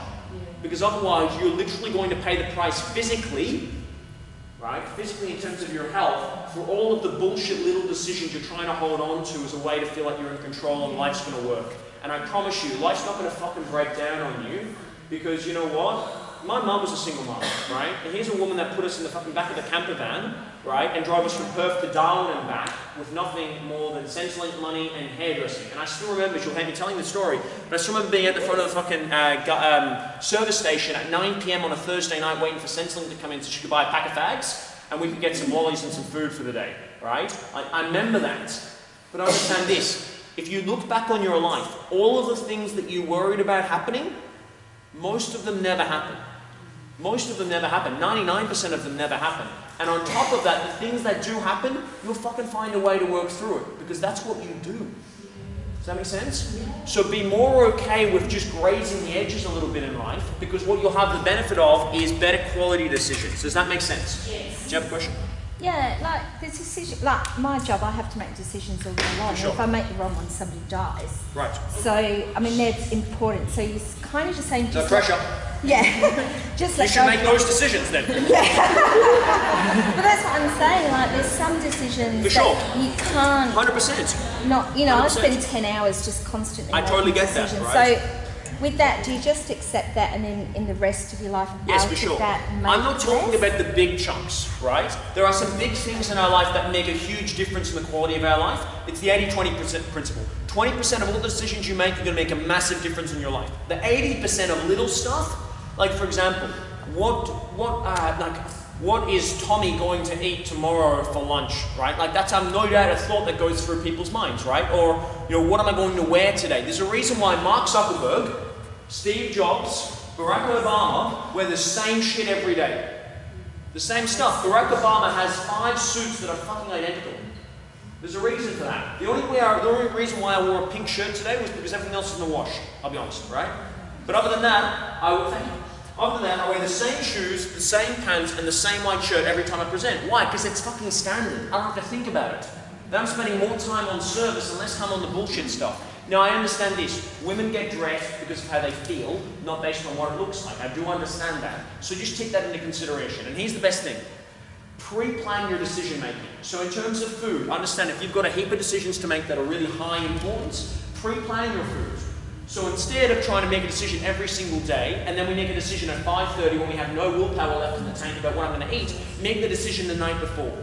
And yes, it might mean you have some boring meals, but it means you look good in a bikini, and you've got to weigh out what's more important to you, right? And here's another thing as well, if-then based rules, right? So if I can't eat the food that I'm meant to eat, then I'm going to eat the best option available. Because for some people they go, success is me eating this way, and if I break it, then fuck, I might as well just give up. All I want you to do is look at it from the perspective of you're not always going to be able to follow everything 100%. Hayden, one of the things I love about Hayden in the gym here, right, after we deal with the whole theta thing later on, we'll have one of the things I love about the gym here is he's designed this process of the gym, and by the way, if you're not already doing this gym, you're a fucking idiot. Just do it. Yeah. But understand this, he's designed it so that you have a cheat day. Because he understands that not every week you're going to be able to do it, right? Like I've got a fairly regimented schedule, but I traveled to 21 countries last year and 90 different trips. It's very difficult to maintain the abs when you're on the road all the time. So I've got to design something that's flexible. And so if you've got two shitty choices, choose the best of the two shitty choices. If all you can eat for the night is McDonald's, then choose the fucking salad from McDonald's and not the Big Mac. Yeah? It's choosing the best of the other options, because then you can still feel like, look, this is the circumstance, I've got to deal with it. But understand this, leaders anticipate and act, and followers hope and react. Please write that down. Leaders anticipate and act, and you are a leader of your community, of your family, of yourselves. Leaders anticipate and they act, followers hope and react. Yeah? So a follower, mums, is... We're still on leaders. Okay. Leaders hope. No. Leaders anticipate and they act. Everyone got that so far? Yep. Leaders anticipate and act. So we anticipate what's going to happen and we act accordingly. Followers hope that it's all going to work out, and when it doesn't, shit hits the fan, they react. Yeah? And so this is what happens, guys. When we have low willpower, we're in reaction mode. Okay? When we have low willpower, we're in reaction mode, and one of two things will happen when we're in reaction mode with low willpower. The first thing is that we will react and will be very abrasive. Right? Who's ever felt like they're just running through life shooting at the hip, right? Like there's really no fucking thought put into anything. It's like literally I'm just one to the next, to the next, to the next, to the next, right? Yeah? This happens all the time, and the reality is if you look back at those decisions, they probably weren't really great fucking decisions. Right? True, they weren't. It feels good at the time, because you're like, yeah, I've got all this shit figured out. But then you look back and you go, what the fuck was I doing? Right? It's like I had a wash of blood to the head. But the second biggest thing that happens when we have low willpower is we don't do anything. That was so dramatic. Did you catch that? All right, let's try that again. The second biggest thing that happens when we have low willpower is we do nothing. Does that make sense? And so that's why when it's like, oh, do I go to the gym or not? Just, I'll do it tomorrow. And so this is a little rule I would have for you, right? Again, not only is there a question, do you want abs or do you want to look good in the bikini? Whatever it is, right? Whatever that is, I would also have the rule, this is me I learned from Michelle Bridges, she has a 15-minute rule. Okay? I'm sure you absolutely get to the gym, but if you can't get to the gym, for example, the kids are off sick and you can't take them in here or whatever it is, have a home-based program that Hayden designs for you, so for the days that legitimately it's a problem, you can still get shit done. Right? But Michelle Bridges has a rule, because there's plenty of times when she doesn't want to go to the gym as well. Right? Successful people don't just fall in love with this stuff, they just find a way to get through it because they've got good reasons, and she has a 15-minute rule.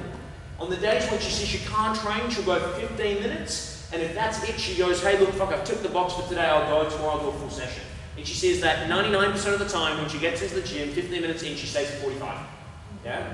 So give yourself permission and be honest about it and say, look, I'm doing 15 minutes today. I'm going in, I've got a shitload of things that I'm going to do 15 minutes. You'll probably do 25 minutes and you'll feel great because again, your endorphins are rushing. When you lift weights and move your body, you get that endorphin rush as well. That's going to make you feel good. That's going to prop up that willpower again. You're going to make greater quality decisions. Does that make sense, guys? Sensational. Now, fuck, what have I covered? I don't even know what I've just said. Just talked. So, we talked about power poses, right? Are you going to implement that? Yes. 3 times a day, morning, noon, and night, right?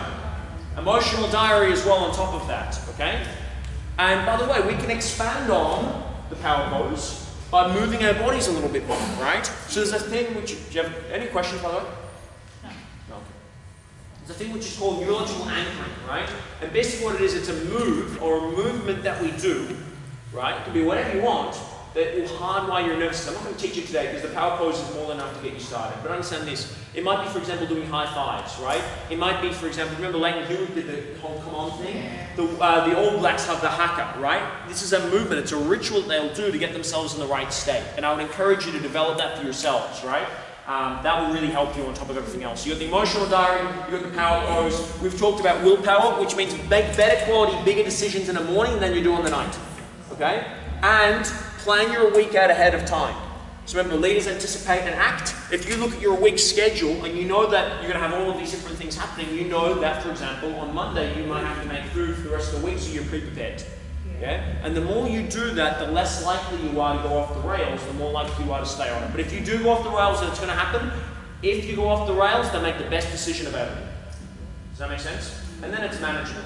Guys, understand this. Some people are going to get there faster than you are. And some people are going to be able to get there slower than you are. Oprah Winfrey was #1 for 25 consecutive years. And one thing she said to her team, would you like to know what it is? Write this down. Run your own race. Because as soon as you take time, and women do this and guys do it as well, we just don't talk about it.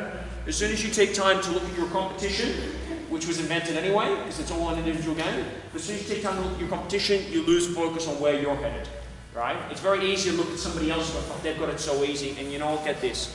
Everyone has a reason to succeed, everyone has a couple of reasons not to as well. All that matters is, do you have more reasons to succeed than excuses of why you can't? Does that make sense? Yeah. Central sensational. So, let me finish by saying this. Do you have anything you want me to share that I haven't shared? No? Before I go, any questions on anything that I've shared? Any distinctions that you'd like me to talk about? No? Really?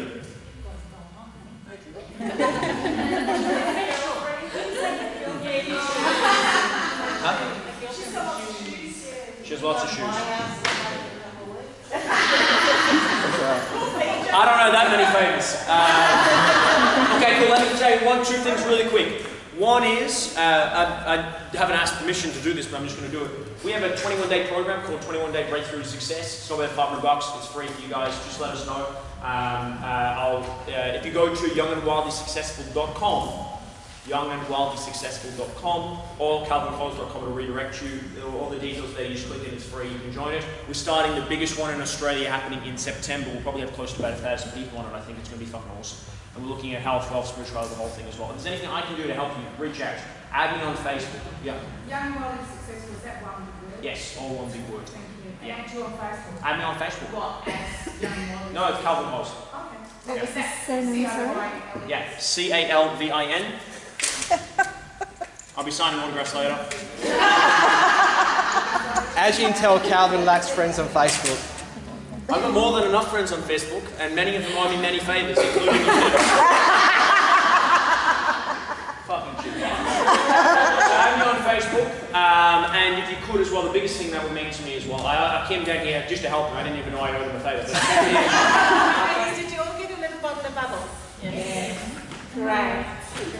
Oh my God! Absolutely not doing that. Who doesn't have bubbles? Do not have bubbles. Don't throw, I can't catch. So please open your bubbles, which are child friendly. Not. So yeah, this is the made so that any adult can open it easily version of the bubbles. What I want to do is, I want to just change the mood just ever so slightly, and I'm going to ask you something really, really, really difficult.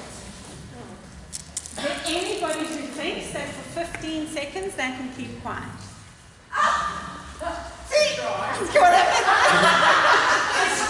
In a room full of women, that's a real challenge. What I want you to do is just be upstanding, and just for the next 10 or 15 seconds, I'd love us just to blow bubbles. For one thing, it's going to make the most amazing photograph for Hayden. Looks really good on Facebook. You can blow up, and hopefully we're not going to damage the floor. And while you're blowing bubbles, I'm going to silent. Just be present, be silent, and enjoy the bubbles.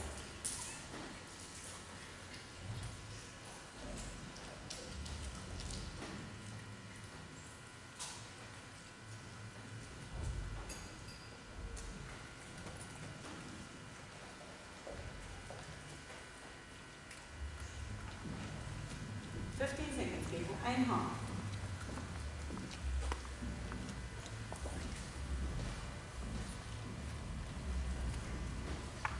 Yeah, 6 seconds there.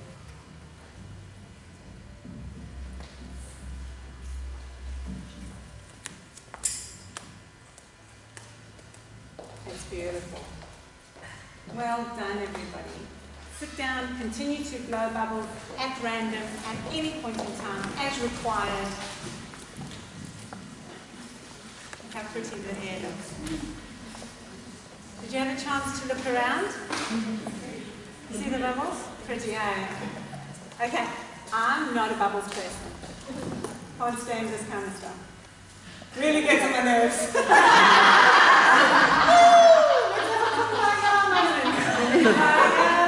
Can't take it. Cannot stand it. But I have learnt with time that there are people who love this stuff. Bubbles and scent, aromatherapy, and colour coordination, and motivational speaking. Not happening. But I have learned that you can change. And you can adopt whatever it is that you need to be who you need to be. Yeah? And on top of what Veronica and Calvin have already said today, and that which Hayden has added, I will go home. Because really, it is that simple. These guys have put it in a nutshell. Change is that simple. If you want to change anything in your behavior or anything in your emotions, start with your thoughts and start with your attitude. So really, it begs the question, when we were blowing the bubbles, how did you feel? Happy? Calm? Relaxed? Gave us a moment to pause, didn't it? Just gave us a moment to go, this is pretty, it's nice, it can be a little bit fun. What was that? What happened to us? Yeah, it was a doing thing. It was a verb. Watching out for the teachers in the room. I don't want to use the wrong grammar now. It was a doing thing, yeah, but how you feel. It made us feel a particular way. What I'm going to do today is literally share with you how your feelings affect your actions, affect long-term sustainable change. How you feel about stuff determines how you act about stuff. So I know you have to leave early. You've had the whole message. That's it. This in-between stuff is fluff. What I'm here to tell you today is how you feel about stuff determines how you act about stuff. Okay? So, just share a story with you very, very quickly. I've got notes here. First thing it says is eat more exciting salad. I think that came from Calvin. I have another one that says, I cannot live in the 4th quadrant, just doing stuff all the time. I have to visit the 2nd quadrant and plan some stuff. So thank you for that. Yes. So really, the idea is to share with you a story that can be, you know, a little bit scary, and it can be a little bit empowering too.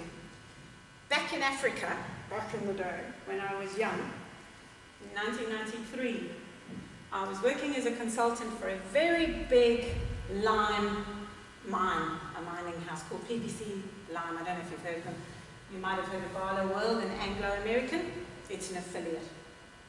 What was happening there was we had a very small number of very senior managers on this mine. Only 2, really. And then we had slightly more engineers and production superintendents and geologists and basically engineers. These were engineers up here. This was the general manager here. And then we had another band who were supervisors, operators, instruction givers, team leaders in here. And then we had a lot of workers, lots and lots of workers. And unfortunately, South Africa being South Africa in since forever, this band here was very black. And these 2 bands here were very white. And so there was a tremendous amount of strife here. Very few of these people ever made it into these supervisory positions, and even very few of the supervisors ever made it into the engineering positions, the more senior positions, and there was only a very elite few of peak performers that made it into this position.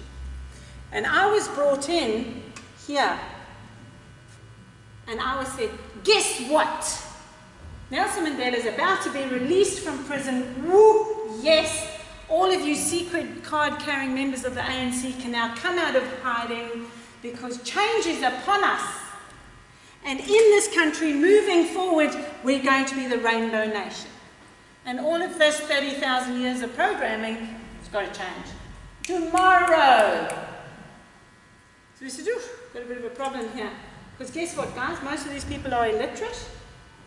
Most of these people don't have a signature. Most of these people struggle severely with actually stepping up and leading because they've never practiced it, yeah? These people, on the other hand, they're there. Power positions every day. Yeah, know what I'm doing. Walk in the walk, talk in the talk, yeah? Got this down pat. But these people, they're like this. You know why? Spaghetti string belt? Because this is coming to get you, to take over your life, to steal your car, to steal your job. So what we were left with was a very, very, very ignitable melting pot. Any Africans in the room? Anybody lived in an environment where change had to happen? Where change was forced upon you by socio-economic circumstances, by your politics, by your religion, by the school you went to, by the parents you had.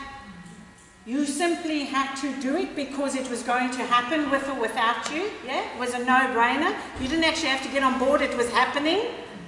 South Africa, 1993. Had to happen. Lots and lots of fear, lots and lots of courage. And the situation that changed this was the way people think. The idea of doing long-term, full cultural bridging programs. How do you marry? How do you bury? How do you talk about the weather? And how do you make an important landmark moment for a young man? So, I don't know what your culture is, but do you do something when your kids turn 21? Give me an example. Anybody? Party. Big party. Party. Does anything happen at that 21st birthday? Speech. Speeches? Embarrassing photos. Embarrassing photos, yeah? Is this the Aussie way? I'm English. They're given a key. Who in their family receives a key when they turn 21? Yep. It's part of my culture. You get given the key to the house, yeah? How do we celebrate tells us who we are. It tells us how we experience life, doesn't it? And how we bury our dead tells us who we are, and it speaks to what we do. A friend of mine was in India a couple of weeks ago and said that in the Ganges there was a whole lot of ash blowing in from all the cremations that were happening on the side of the water, right there, because that's how they bury. They burn people who die on the side of the river. But I can't see this happening on the Swan. It might be a bit of a problem. It's not our culture. But hey, when my husband's father died, he slept beside his body for 3 nights, because that's what we do. Some of us in Africa, in Botswana, that's what we do. Botswana way and Botswana culture is to sit beside the body. Spend time in New Zealand. I was there for 8 years. Any Kiwis in the room? Yeah? I talked to our Maori sister at the back. Yes? Am I right? Am I on task? How do we bury, for example? How do we bury? Yeah? We go back to the marae? Yep. Yeah? The family carry the body. Family carrying one? Yeah? Where they're going to hold, where they're going to be buried. They have a little service there. They sing songs. Is there food involved? Not then. Not then, but afterwards there's a lot of food involved, yeah? Not until they're in the hole and it's been covered. But all the family do that. I feel closer to her already, yeah? Understanding that that's how her people bury. So what we did in that situation was we said, yes, change is coming, change is inevitable, but let's understand it. Let's get closer to each other and let's look at some of the primal needs that we have in our culture to see how we operate, how we do things here, how we work in this factory, how we play in this gym. How do we do things here? There's a little thing we do here at the gym, which is so cute. when Hayden or Kristen or somebody says, go and get the mats, everyone goes, yeah? Because we know, mats, yes. It's done. I can bring on the plank and go home because I'm done and I have survived. But more importantly, when we go and fetch the mat, what happens? You get a mat for yourself and then you pass it out. It's so cool. So those ladies who are new to the gym, wait, it happened. You're getting a mat for yourself, and those of you already here, don't stuff up because you make me look like an arsehole. Take a mat and then hand it to the lady who's coming to get a mat because it's nice, because it's how we do things here. It's that little thing about our culture here at Advanced Fitness that we do because it feels good. The camaraderie, call it what you like, call it exhausted, overweight, middle-aged women. But that's what it is, it's how we do things here. There's no sign up saying change your behaviour, everybody. You just kind of see that that's the way we do things here and it feels nice and then you do it. So then change can happen without people slaughtering each other. So really that's what we're aiming for. We're aiming for change that starts with that feeling. So now I'm going to tell you something which was so amazing.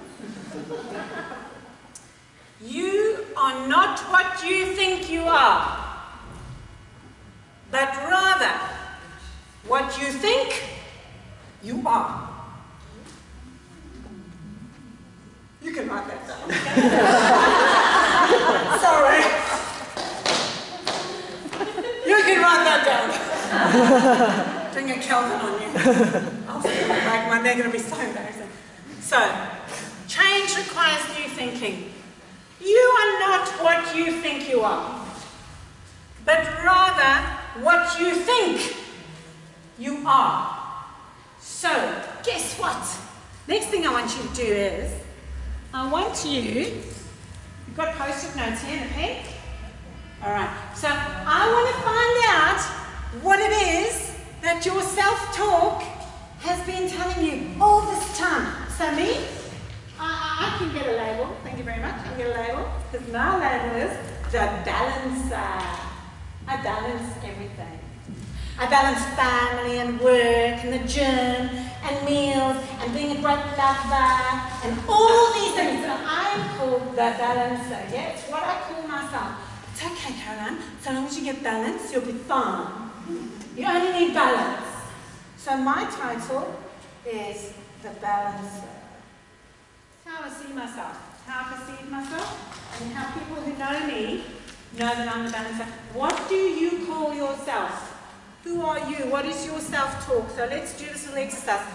Just take a moment, think about it, grab a post-it note, pass them around. You don't need the whole thing.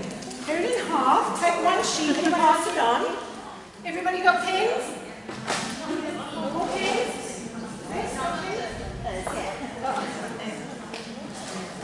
Oh, not working? Give it a scribble, they're really cheap pens.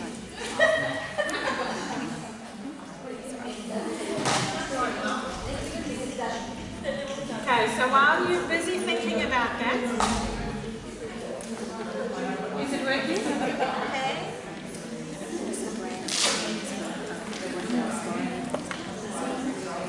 I should have got the scribble with the first if you want to make it more, they all need to go down.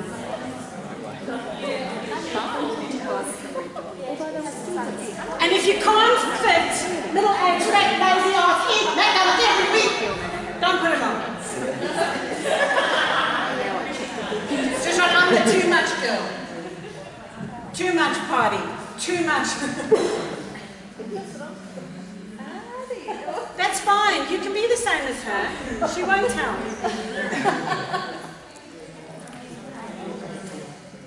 So can I hear from, I need a minimum of 5 people, unless you're all the phone. I need a minimum of 5 people to share with us, what is your self-talk? Who are you? I'm a calm reasoner. Oh, I'm so sorry. You need to stand right up. Use your outside voice. Because this is who she is. Really, what's your real name first? Tammy. So Tammy is? Got that? It's a calm, reasoning person. I need somebody else to volunteer. Thank you, Tammy. I'm the peacemaker. I don't like conflict. Peacemaker. Yeah, and your real name? Sue. Sue. Thank you, Sue. Sue's the peacemaker in the room. I'm the juggler. The juggler. Yes. Any other jugglers in the room? Any other peacemakers in the room? Any other calm? What did you put, man? I'm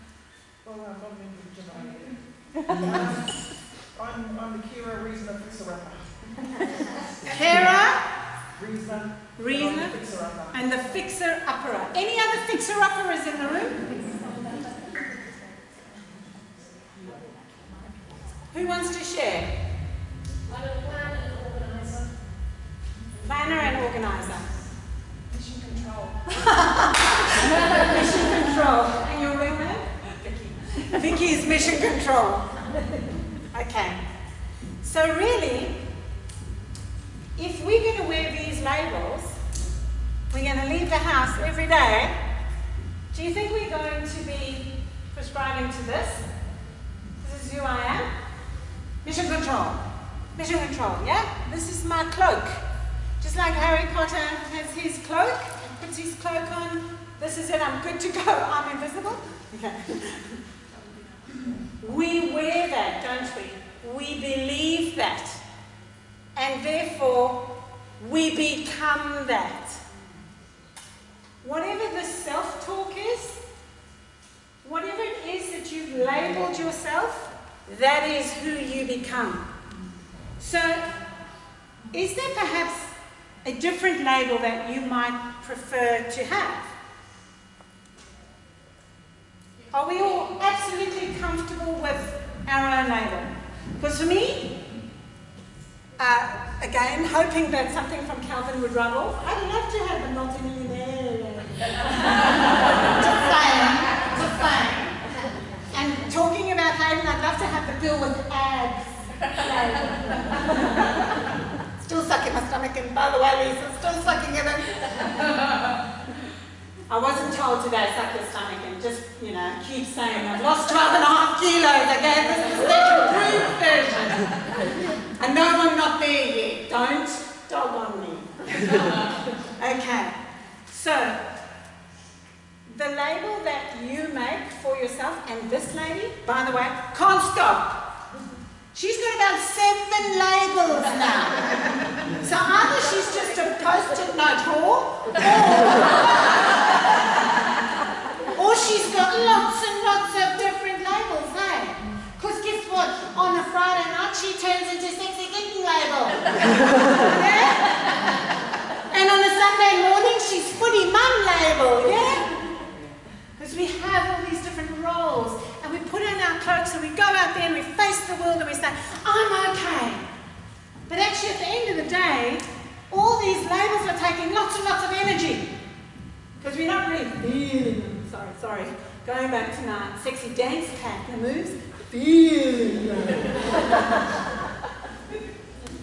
It's only when you're really feeling the label that you start living the label.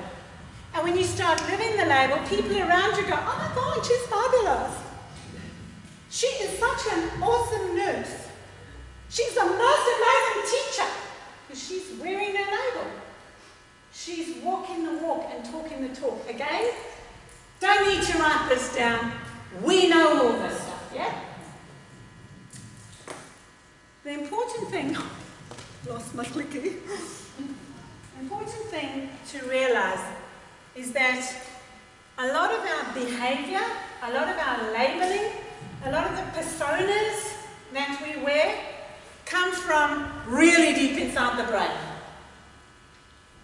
I don't know about quadrants and middle hemispheres and external hemispheres and internal hemispheres, but what I do know is that there are 2 really basic centers that are responsible for how we respond to the world.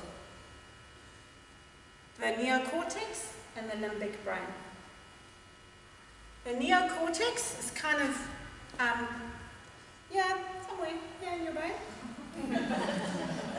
And the limbic brain is kind of, somewhere in your brain.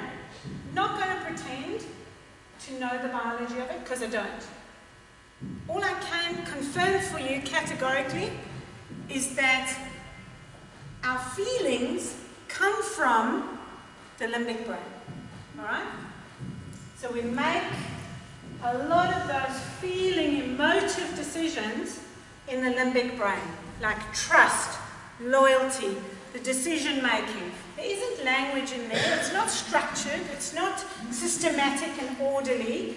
Engineers, I think, don't have a limbic brain. Sorry, my husband's an engineer. The neocortex is responsible for the rational, the analytical, the thoughts, and all the language, the ordered, structured stuff that you know you have to do. Got to get dressed. People will freak out if I go out in this. Cannot wear a bikini yet. Yeah? You can see there's some people, they're not operating there. They're just like, oh yeah, going out to Rocky City wearing a cut-off top. No! Which brain are you using? Yeah? Starts hanging out, girlfriend. Go home, put some clothes on. You're not ready yet. Come to the gym. So if we're going into our limbic system to make change, what do you think we need to change? Our thinking, our feeling, our thoughts, yeah? Because that's where it happens. So I've put a couple of statements in here. I'm a person who believes in, somebody finish the sentence quickly. I'm a person who believes in honesty. I love to share. I need to eat. You do, yes, good. I thought you were going to say we, but thank you for keeping it clean. I want to help people. See how quick that is? That's a feeling. Those things are all feelings. So if we want to make change, we need to go into the limbic brain. You can't make change here. What did Calvin say? He said, we know this shit. Yeah? Oh, he said, we know this fucking shit. He said, we know this stuff. Eat properly, drink enough water, get enough sleep, go to the gym equals lose weight. Yeah? I came to Hayden and I said to Hayden, I need to lose 10 kilos in 6 months. Can it happen? How is it going to happen? Tell me what to do. Can I bake a cake? Yes. Do I need a recipe? Yes. What happens when I leave shit out of the recipe? No cake. Yeah? No cake. So, I said to Hayden, what's the recipe? Tell me what to do. All here. All here. The part I didn't share with him was how it's going to make me feel. Because I didn't want to say, oh, I've only just met you and you're like 12 years old. And I really need to be feeling a lot sexier because I'm like 49 and nearly 50. Share shit with him. That's on me. But how I was feeling was, this is out of control. This is bullshit. You are starting to turn lights off when you're being intimate. You're starting to go like, oh, people put their arm around you. Don't feel my balls. You know how women say, does my ass look big in this? I say, oh, fuck, this bra's giving me crap, bro. Bro, it's in the bra. Settle. Bro, it's nothing to do with me. Sorry, I'm a takeaway queen. I'll go for salad now. Just saying.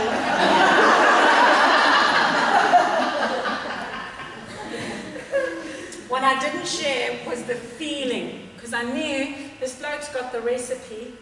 I'm going to shame myself to death if I come in here, take his recipe, pay him. My husband's hard-earned money.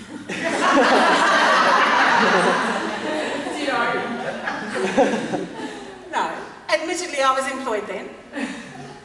Pay him hard-earned money and then don't turn up. Decision is made in the feeling center of your brain. If you feel that shit, it's going to happen. Who here is a parent?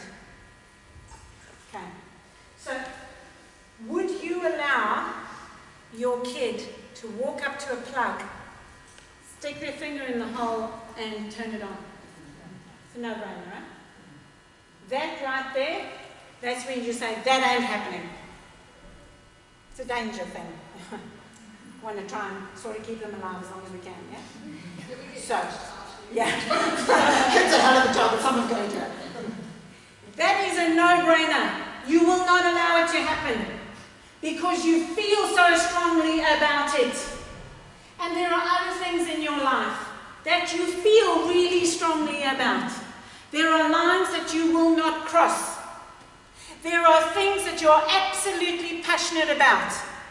Whether it is never, ever, ever putting illicit and illegal drugs into your system, whether it's having an abortion, or whether it's completely denying that there is a God.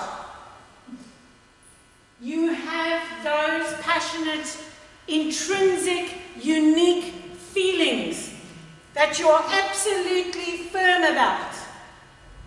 If my husband does stuff with other women, I'm out. Okay? Personal. That for me, that's the deal breaker. Oprah talks about deal breakers. What's the deal breaker for you?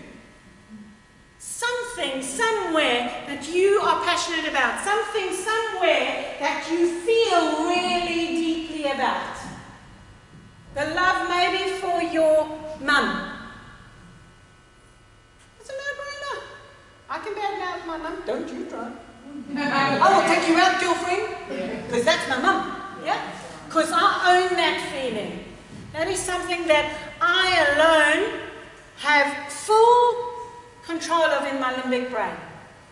What you need to do is find the change you require and put it in there.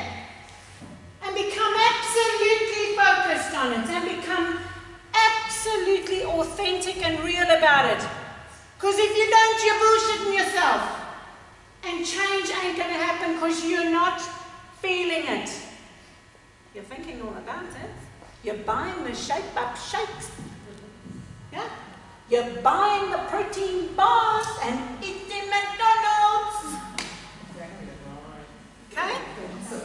You have to make the decision in your feeling mind. Why? What is your why? I don't care what your why is. Don't tell me. Don't even tell Hayden. He's 12. What does he know? I love you. You know. But seriously, when you're pushing 50 and you think, am I done? Where am I going to get my energy from? How the hell am I going to keep up with my 11-year-old? Why am I not sexy anymore? And when did gravity walk into the room and take over officially? You know what they say, you're in trouble when your nipples are having conversation across your belly button. So there. When that feeling hits and you think, take more pills, get depressed, suffer from anxiety. Never mind, quick, change your label. Because I'm coping with so much shit. Just write out another label and stick it on because I can do it. You can't. Reduce the number of labels. Make a decision to be who you're going to be. And then take that change or that decision or that picture or that label or that cloak and go and put it in your limbic brain where you feel strongly about it, where you believe in it, where you become passionate about it. Because that's where change lies. Not in the new set of DVDs, not in the new nutritional bar, not at your girlfriend's house, and actually not in the counselling room. It happens with you. And people who get this, get the broader and bigger picture. They get the secret to life. They get the energy. They get that you don't wait until you have cancer to say, if only I had. Why didn't I? What would you be saying to your loved one if you knew you only had 6 weeks? What if? If only. All that, shelve it. I want one of those watches, by the way. Time's running out. This is not a dress rehearsal. Okay? This is not a dress rehearsal. Every day you get up, guess what? You're doing this shit every day. You're not practicing for when you're going to do it better or when you're going to do it thinner. You're doing it every day. And you are the master of what the it is, of what the content of your life is. So that's where we need to go. We need to go into the limbic brain where we feel stuff that are real emotions, and then we need to, so we're going to think first, we're going to feel it, and then we're going to act on it. Yeah? See, I knew she'd run out. Thank you so much for coming. Okay, so for instance, I can say, I need to love my kids more, but that isn't going to work. Or a woman can say, I need to love my husband more, but that isn't going to work. You can fight your way into a feeling, but really, you must change the way you think about your kids. Are they really an absolute drain on you? Or are they your most amazing project? Are they... Depends on the day of the week. How often? 80-20 rule. Remember what Calvin said, 80-20 rule. How much of the time are we wallowing in the 80% that's really cracking hard and not going to the 20% and saying, look how incredible they are. Oh, and just by the way, I'm probably more than 50% responsible for that. You must change the way you think about things. That way you will change how you feel about things.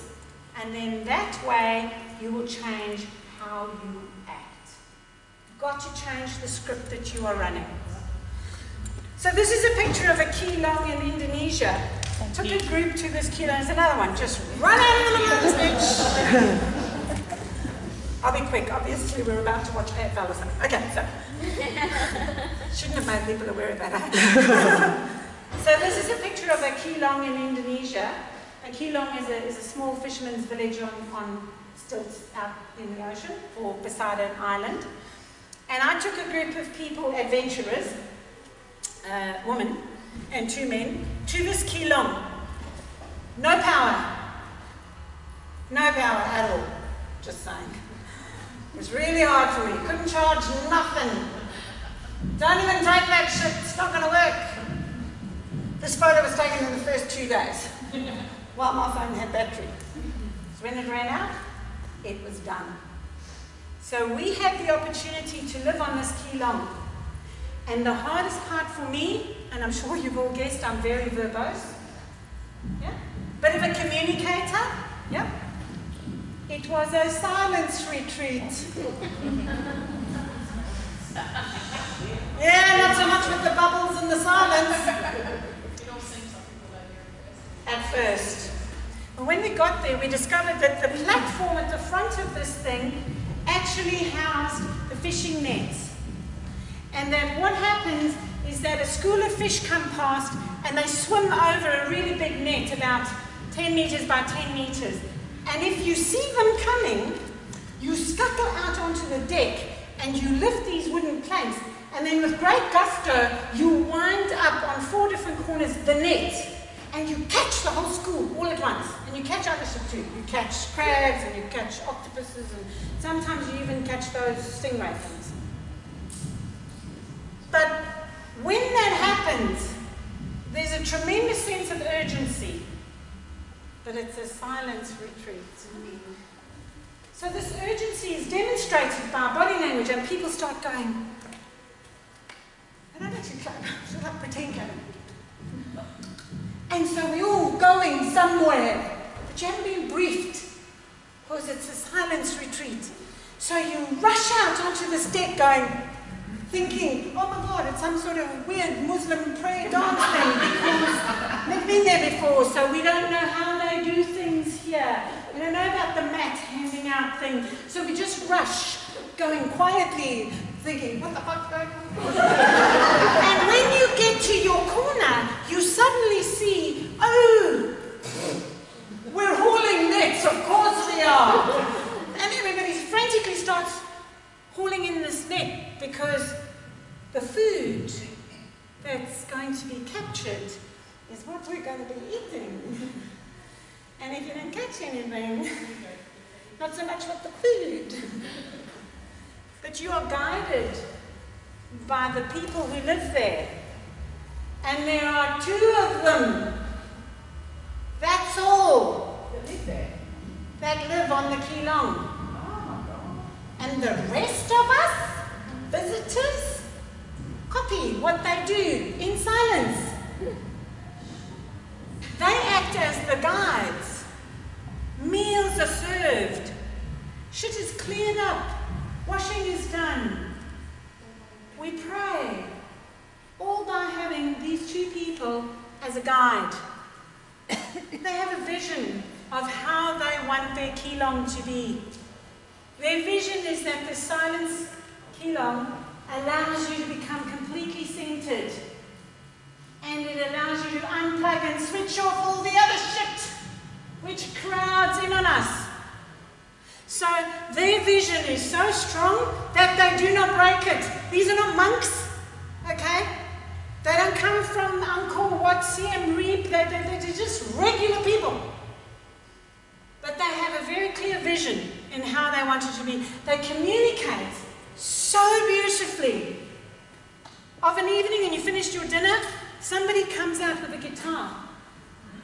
Sorry, I can't play the instrument, just pretending, gently strumming this guitar. And it's like the flippin' Pied Piper. People follow. Oh, must be music time. You don't know, nobody's saying anything, so you just go along and we kind of sit around. Some people start meditating, and not like the kind of meditating, just, I'm in my own space, sitting on the edge of the pathway with your feet hanging over, coming centered. They leave you feeling so empowered, and they didn't say nothing the whole time you're there. They don't say anything. And guess who runs the script? You do. You get there and you run your own script. I really need to get out of this abusive relationship. I really need to lose this weight. I really need to fix up this issue with my mother-in-law. I really need to get rid of this person in my life who's so negative, who's pulling me down and holding me down, who's like ballast in my life. Get rid of them. So you run your own script while you're there. I'm using this as an example because the only time they broke the silence was to say 2 words. And that was after the fishing. The lead guy, he just went, ingratitude. 2 words. The whole time we were on the Keelong, ingratitude. Living with an attitude of gratitude. And he felt so concerned that we should understand his message that he wasn't going to be communicating, that he wasn't going to be writing down, that you didn't get a journal for. There weren't neon lights flashing. You didn't get an inbox. There was no update my status. There was nothing like that. No power. The only power was in 2 little words, ingratitude.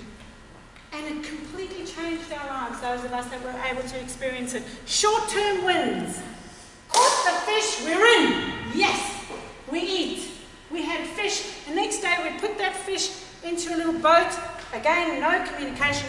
Rowed off to another island and we gave them fish and we came back with chicken. Fish, chicken. It works. Don't let up. That's the other thing we learned on the Keelong. Is people suffer and they've got nothing. But they keep on going. Our Indonesian guide said to us, if it wasn't for the people that continue to turn up, these guys would go hungry. But they never give up. They just keep on doing what they're doing. Keep fishing, keep making food. Visitors keep coming. To make the change stick, they shift your feeling. They shift how you breathe. They shift how you believe.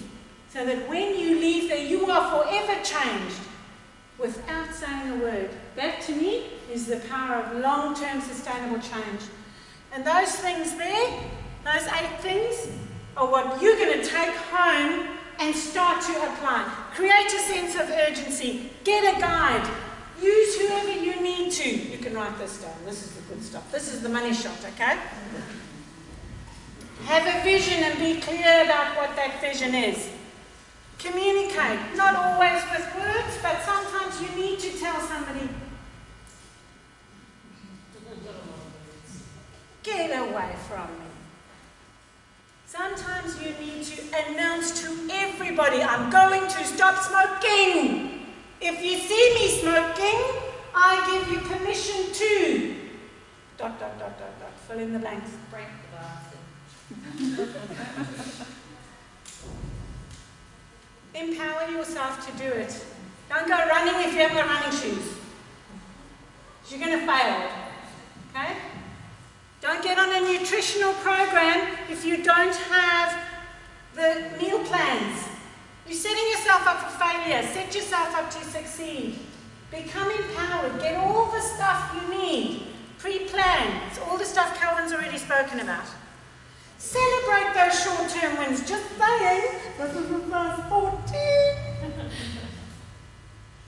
Actually, we have 12. That's why there's enough in top. It's a 14. But you have to celebrate those short